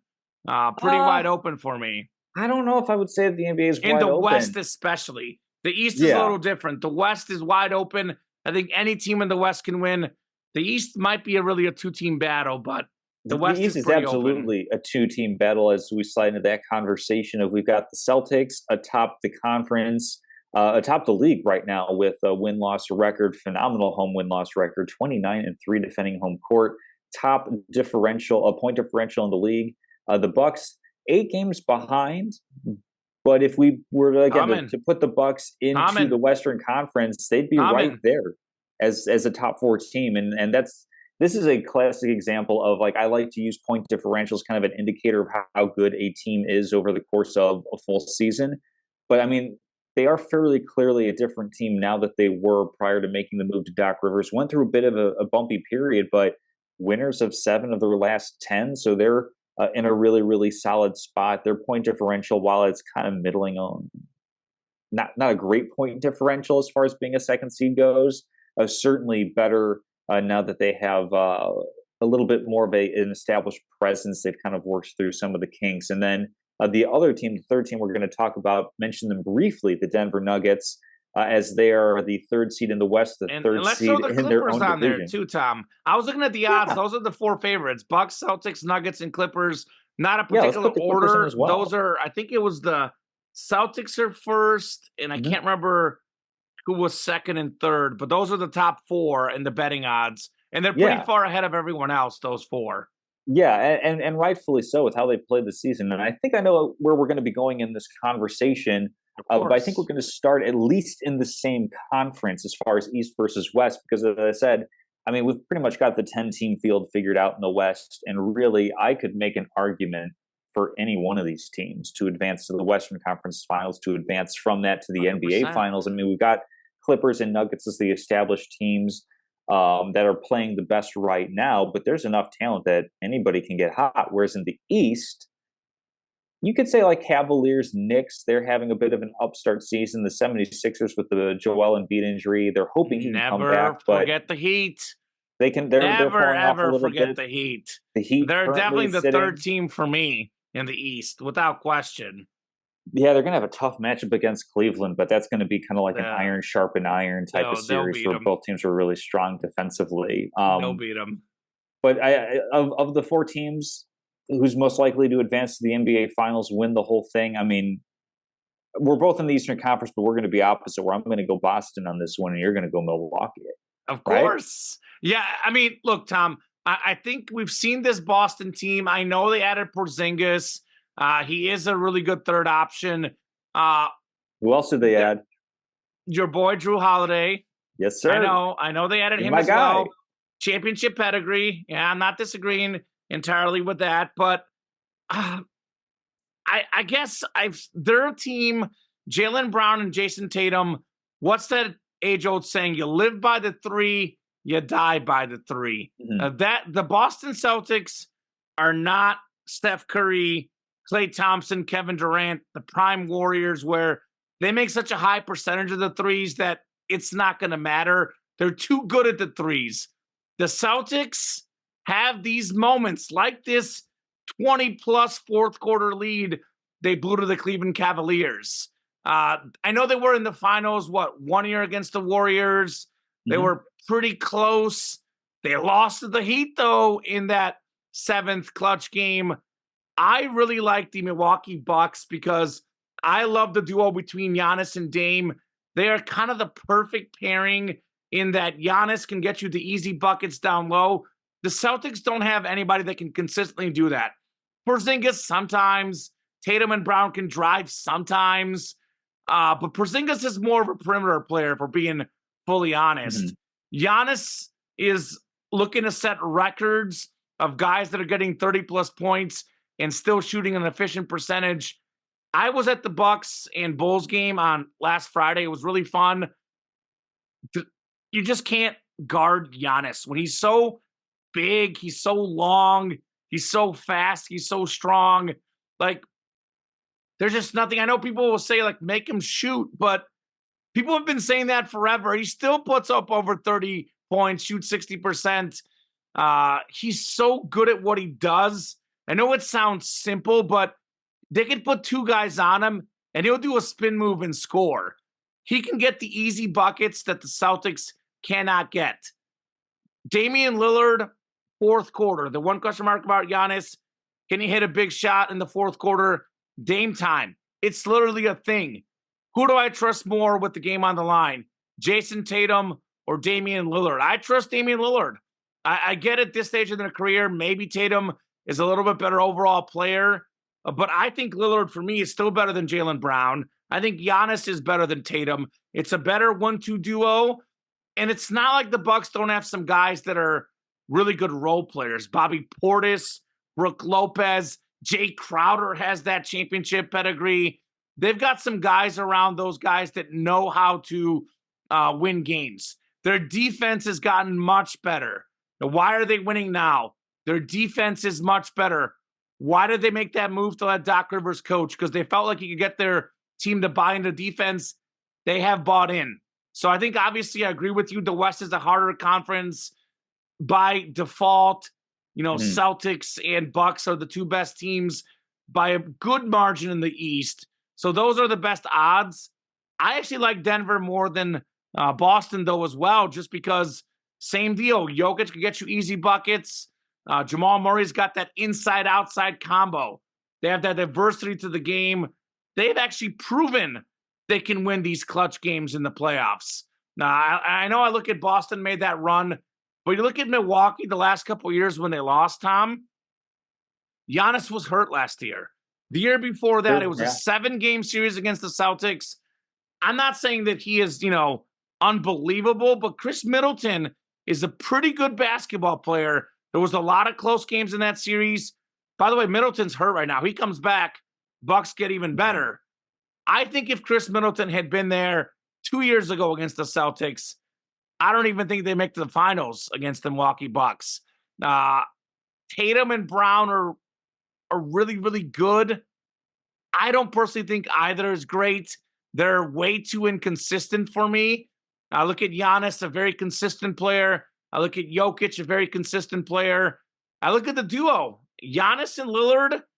There's probably not a better 1-2 punch in the NBA, Tom. And I know people will talk about how do we fit in. If you watch the Bucks, which I saw in person, I watched their game last night. I know they lost, but it's pretty obvious that the offense goes through Giannis. It is not going through Damian Lillard.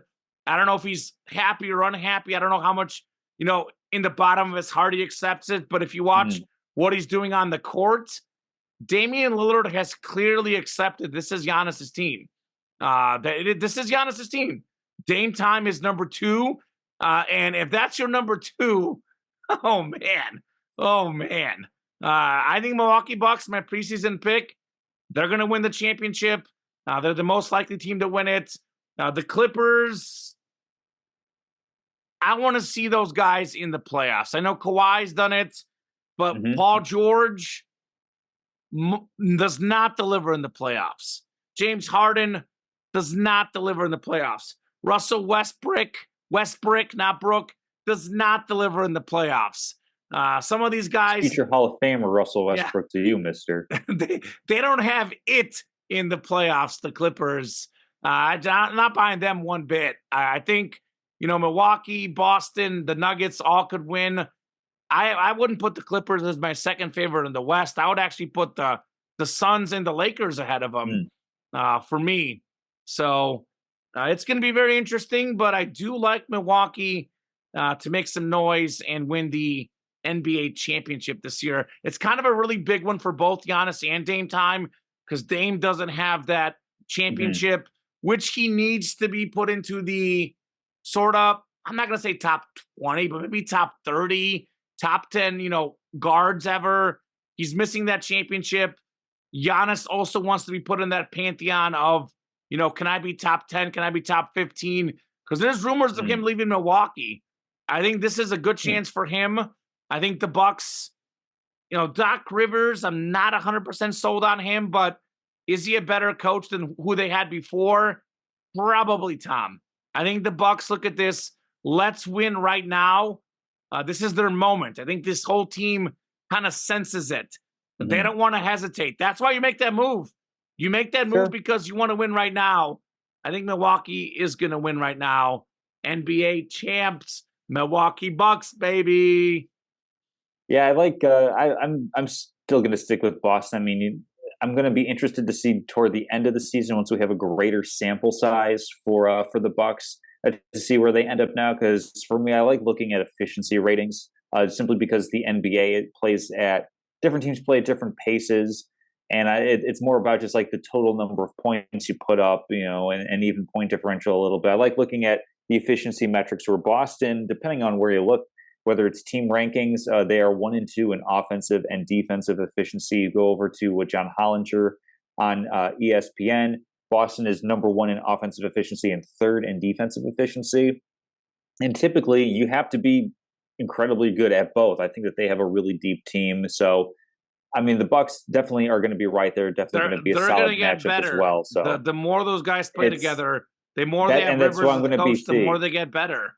That's what I'm going to be interested to see as we get farther on into the season, because, I mean, playoffs are going to be starting up in about a month and a half toward the end of April there as we're recording here early March. So I mean, not a ton of time left in the season, but certainly additional information coming out. By the way, looking over those efficiency metrics, Oklahoma City is a top 10 in both offensive and defensive efficiency as well. Actually, third in offense, five in defense. So maybe a little bit more credence to the Thunder making a bit of a run. But of course, we will see how that all shakes out, as the standings and matchups obviously are going to be a king in the playoffs, as the saying goes.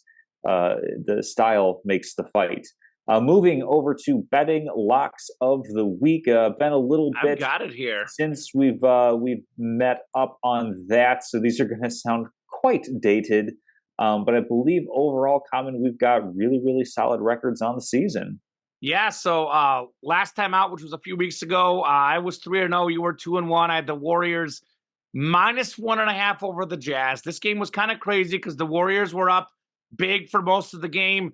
The Jazz come storming back in the fourth quarter. They were down 1. They missed a shot late, and the Warriors go to the line and make 2. And then the Jazz missed a 3 at the end. The Warriors didn't foul. My -1.5 paid off barely, with the Warriors winning 140-137. I had T-Wolves -9.5 at the Blazers. That one was easy. 128-91. They won by 37. Grizzlies +11.5 against the Bucks. This was in the first couple weeks of Doc Rivers. The Bucks weren't winning on the road. Grizzlies actually won outright 113-110. That cashed in well. You had Brook Lopez over 5.5 rebounds. He had 11 rebounds in that game. T-Wolves -5 first half over the Blazers. They were up 15. And then the one game that you did miss, Warriors Jazz under 240 points. It was 277. Yeah, nobody missing. Yeah, nobody missed. I've got you at 31-19 on the season. 31-19, Tom Casselman. That means you are predicting these games at a 62% clip. This is the best I've seen of anywhere in the world. I watched multiple betting shows, Tom. I'm convinced you are the #1 guy when it comes to betting locks in the whole world right now. 32-19, by the way. 30, even better. Yeah, well, I added it up just to make sure it was divisible by 3, and it is. So it is 32-19 because I'm 28-22-1. Okay. So most shows I'm in first place, but I'm going up against the king here. 28-22-1 for me. That makes sense. 32-19 for you, even better. 13 games over. What do you got for us this week, Nostradamus? I have a full segment. All 3 picks are going to be plus money Casselman picks, as we are getting ready for March Madness to kick up. First, we are starting with conference tournaments, and I wanted to make sure that I'm picking conference tournaments that will be wrapped up by the time we have our next show, because I'm not sure if we'll do one next week, but these are all going to be smaller conferences for some automatic at-large bids. Let's start with the Southern Conference. Give me Samford to win the Southern Conference tournament. They are the favorites at +150. So you go out there and can get a little bit of profit there. Out in the Big Sky, give me East Washington. They've been having a solid season as well. They're +200 to pick them to win the Big Sky. And I have got Indiana State, the Fighting Larry Birds, to win the Missouri Valley at +170. So plus money Casselman on all of these wagers. If you want to go for a kind of mini-ish future type of bet, there's going to be a couple of games that each of these teams are going to have to win in order to win their conference tournament. But these are the picks that I submitted to the infamous Jerome. A little bit of a change. Little bit of a change in terms of who's running that, as the interns officially retired and a different individual is running all of that. But I got all those picks in. Those are what I'm going with for that. And these were, some solid picks that weren't necessarily -250 or something like you'd have to do to get Colgate or something along those lines. So getting the March Madness kicked off pretty early here for everybody who's enjoying the show.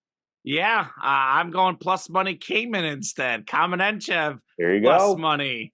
You know who I'm going with. The GOAT, Leo Messi, baby. We got the CONCACAF Champions Cup tonight. It's 3:02 right now on a Thursday. We got that coming up tonight at 8 p.m. I will be recording it. I get back from work about midnight or 1 in the morning. Ultimate Autographs, check it out. Get your best autograph memorabilia the live podcast. So, Tom, I will be trying to not see the result. So I shouldn't text you about it. I shouldn't live text. You should not text me about it. As if I'd be watching. FS2, baby. FS2. Got to have that good cable sports package. Normally Apple TV for MLS, but this is a Champions Cup competition, not on Apple TV. I like Inter Miami plus 125 to beat Nashville. Miami's coming off a 5-0 win. Messi and Suarez. The amigos are back, baby. 2 goals each. A lot of preseason losses for Miami. Like the spring training, like the NFL exhibition season. Who cares? Regular season is here. Miami's got 2 wins and a tie. They're looking good. 5-0 against rival Orlando last time out. Leo Messi now, Tom. Preseason, he was not scoring. Regular season, the goals are coming, baby. Back-to-back games with goals. 3 goals in the last 2 games. Give me Messi plus 110 to score against Nashville. Nashville, by the way, part owned by Giannis and Reese Witherspoon, 2 of my favorites. Messi and David Beckham. Luis Suarez will teach him what's up. By the way, Messi scored against Nashville in the Leagues Cup last year. Plus 110 for Messi to score. Gosh, I love those goals. Whenever he gets in a groove, Tom, he scores 2 in a row.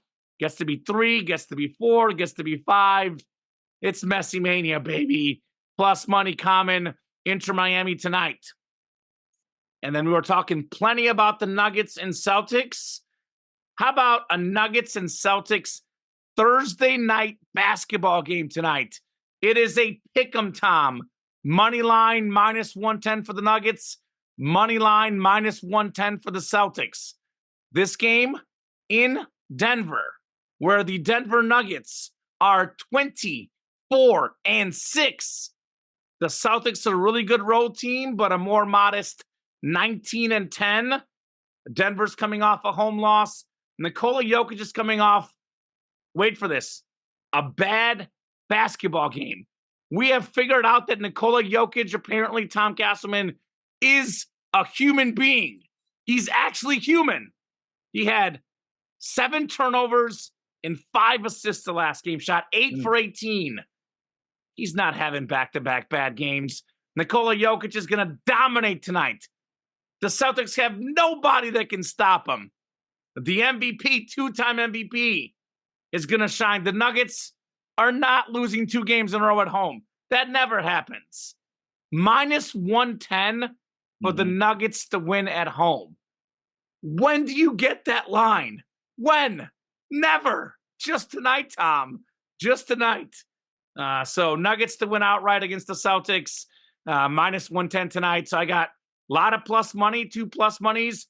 Plus 125 for Miami to win. If they draw, I lose.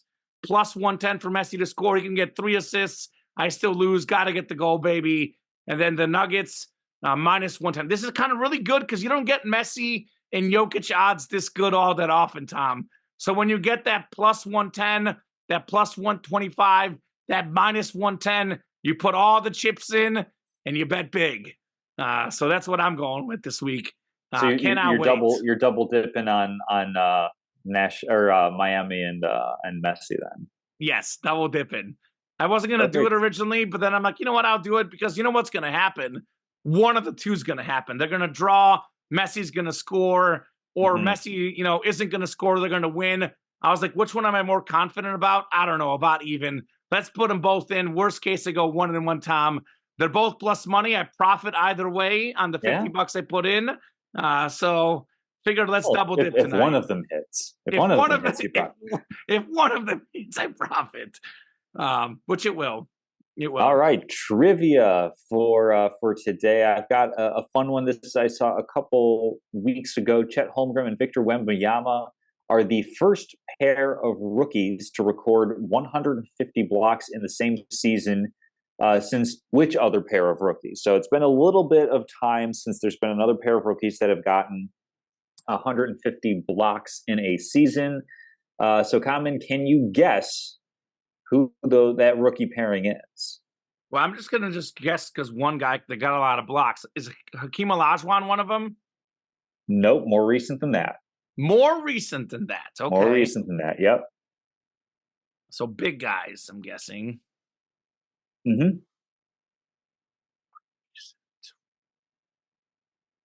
Was that in Tim Duncan's draft class? Tim Duncan? You're getting much warmer, but no, Not he's Tim not the Duncan. latest. I believe he paired up with somebody, but there's another pair of rookies came a little bit after that that teamed So up we're for this. talking 2000s then. Yes. 2000s. Rookies, 150 blocks. Hmm.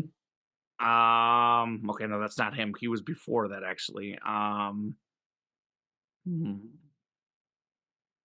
So not Tim Duncan. I'm trying to think of like really good big men who were really good right Hmm. away. Right? Am I on the right Yeah. track there? I mean, obviously I would be. Yes. Um, I've gotten a number of hints that I don't think will completely give it away. So let me know if you want okay. me to start firing away with those. Hit me with one to start. All right. So, much like this pair of rookies, they both were not in the same draft class. Because Wembanyama was drafted this past season, Holmgren was drafted the season before, but because of injury didn't play, he's counted as a rookie. So this is another pairing where it's two rookies, but they weren't from the same draft class. I'll also pair that with both of them are foreign born. They are non-US born players. Oh, is Ben Simmons one of them? Not Ben Simmons. You're gonna have to go farther back in time than that. Farther back than Ben Yeah, Simmons. you're closer with the Tim Duncan era Okay, than closer. Simmons. Much closer. Born. I just don't think of him as a shot blocker, but no, he wasn't a shot blocker. For some reason, I have Dirk on my head, but he's not a great shot blocker, was he? Not Not. Dirk Nowitzki, no. Yeah, he was actually before, I think, as well. Actually, But maybe yeah, not. He like played forever. yeah, Okay, close though. foreign shot blocker. Hmm. Mm. I guess it may not be like a truly great basketball player, like overall. One of them is not. The other one is in the Hall of Fame. Already in the Hall of Fame. Yes. So someone who retired recently. Hmm. He was a rookie. Oh, Yao Ming. Not Yao Ming. Not Yao Ming? Oh, Nope. Nope. because He's he's not already part in of the this Hall of pairing. Fame. He is, yes, but different foreign-born player recently in the Hall of Fame. Recently in the Hall of Fame. Foreign born player, 150 blocks. Sheesh. Both rookies Mm-hmm. were in the Western Conference, Western similar to Conference. Wembanyama and to Holmgren. Of course, Okay. played in our lifetime. Okay. Both were first-round picks.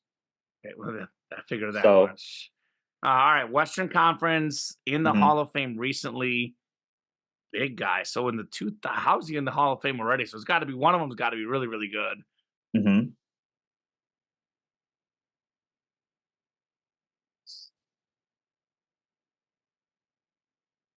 Oh, he was too old. Wow, why am I blanking? All right, let me look at the best teams. So I'm gonna go up. I'm gonna hit it by like teams. That's usually how I Mhm. can do Yeah. dwindle it down. So then no,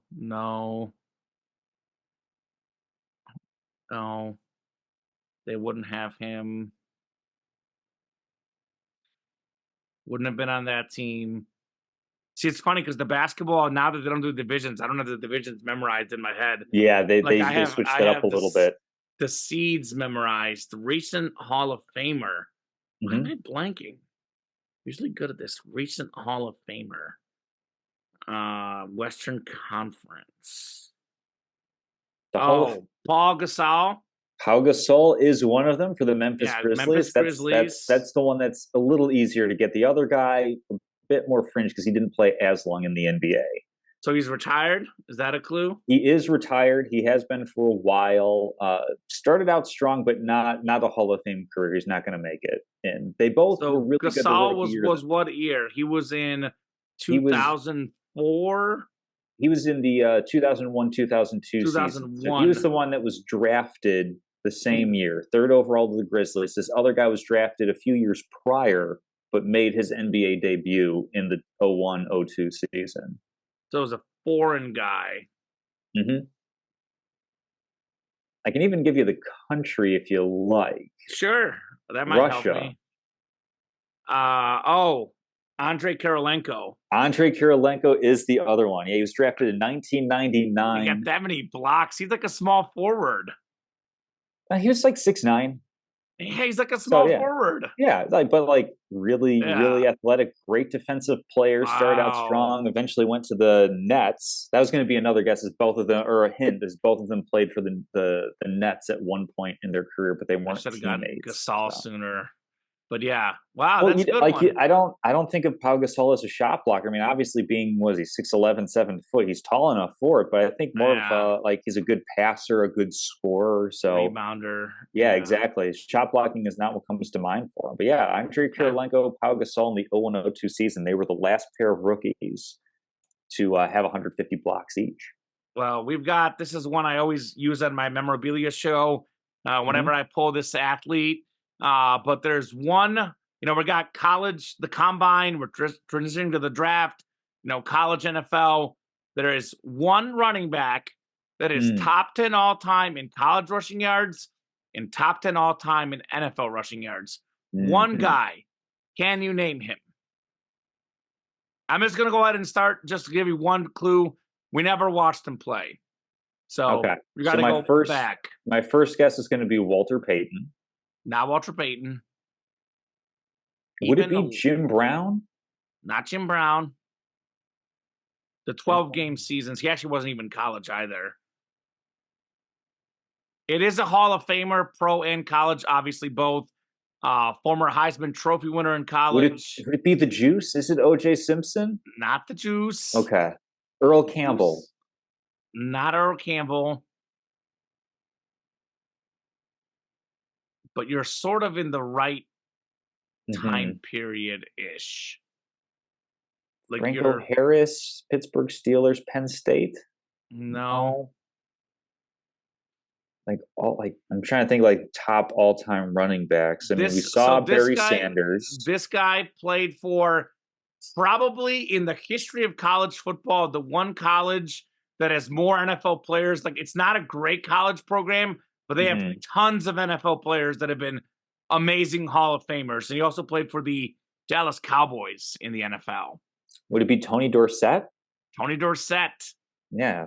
The Cowboys one is what gave it away. Like, I knew that good. I didn't know that he was top 10 in rushing yards, actually. I knew he was good. I didn't know he was that good. Yeah, 10th exactly. But, it'll be tough to top. Top 5 in college rushing yards, though.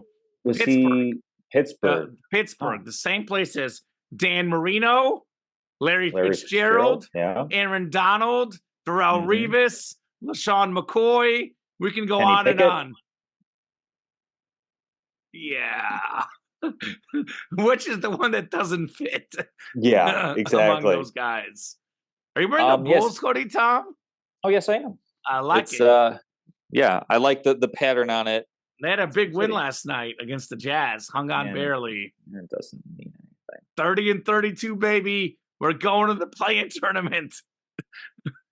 We're being competitive is what we're being. Salute, statement, hypothetical, category of things. I think we're both going with the same one on this one because we're going Caitlin Clark. Yes, setting the NCAA scoring record. Yeah, hats off to Caitlin Clark, passing Pete Maravich as the all-time leading scorer in college basketball, regardless of women's basketball, men's basketball, regardless really of era. And this is something like, for my little tie-in, is like the get off my lawn type of folks are like, oh, but Pete Maravich did it in 3 years and didn't have a 3-point line. That doesn't diminish the greatness that Caitlin Clark has, and it does not diminish the Q rating or the impact that she has helped have for women's basketball in general, where the women's championship game, I know it's like one of the highest rated ever. I know that it surpassed quite a few sporting events last year. Like the eyeballs that she has helped bring to the game has been absolutely phenomenal. So I think that impact, along with the record, for I know like for the content generation, folks are going to say, but this, but that. you know how I stand about things. Greatness is greatness in its own era and just in the overall pantheon and the overall zeitgeist of an individual sport. So congrats to Caitlin Clark if Zeitgeist? she's going to the WNBA. Zeitgeist? What is zeitgeist? Zeitgeist, it's let me Can I pull get up the the language of definition. origin? Just the scheme Oh of yeah, things, maybe? yeah, just like the Overall, overall atmosphere. yeah. The Okay. let me pull it Yeah. up real quick so I I can think give I you an got it actual by dictionary context. definition. It is German. Oh, good. Spirit of the time is the literal Okay. translation. Basically, what's going on culturally, religiously, intellectually during a certain period. So it's the mise en scène, the milieu of everything. Sure. Go ahead. All right. Well, Tom, you know how much I like to hand out gold jackets and Hall of Fame Hmm. statuses before guys get to the career, to the pros. I'm gonna go a little bit further with Caitlin Clark. I'm gonna say she is gonna be the #1 women's basketball player her very first rookie year, and she's gonna be the greatest women's basketball player to ever play the game. I think she is actually, in many ways, underrated as a basketball player because this is something we don't see in college, in the NBA, the WNBA, and college basketball. A lot of people know Caitlin Clark, if you just watch the highlights, as the great three-point shooter, the logo shooter. Do you know what Caitlin Clark is doing right now, Tom Casselman? That I Hmm. guess I should have looked it up if it's ever happened before, but if it has, it does not happen often. She is not only leading the college basketball world in scoring, she's also leading college basketball in assists. If you watch Caitlin Clark play, which I actually have taken the chance to watch some of her games, I actually watched the record-setting game against Ohio State, where she broke Pistol Pete's record. Hmm. Man, can this girl pass the basketball? She is like Magic Johnson and Steph Curry into one, Tom Casselman.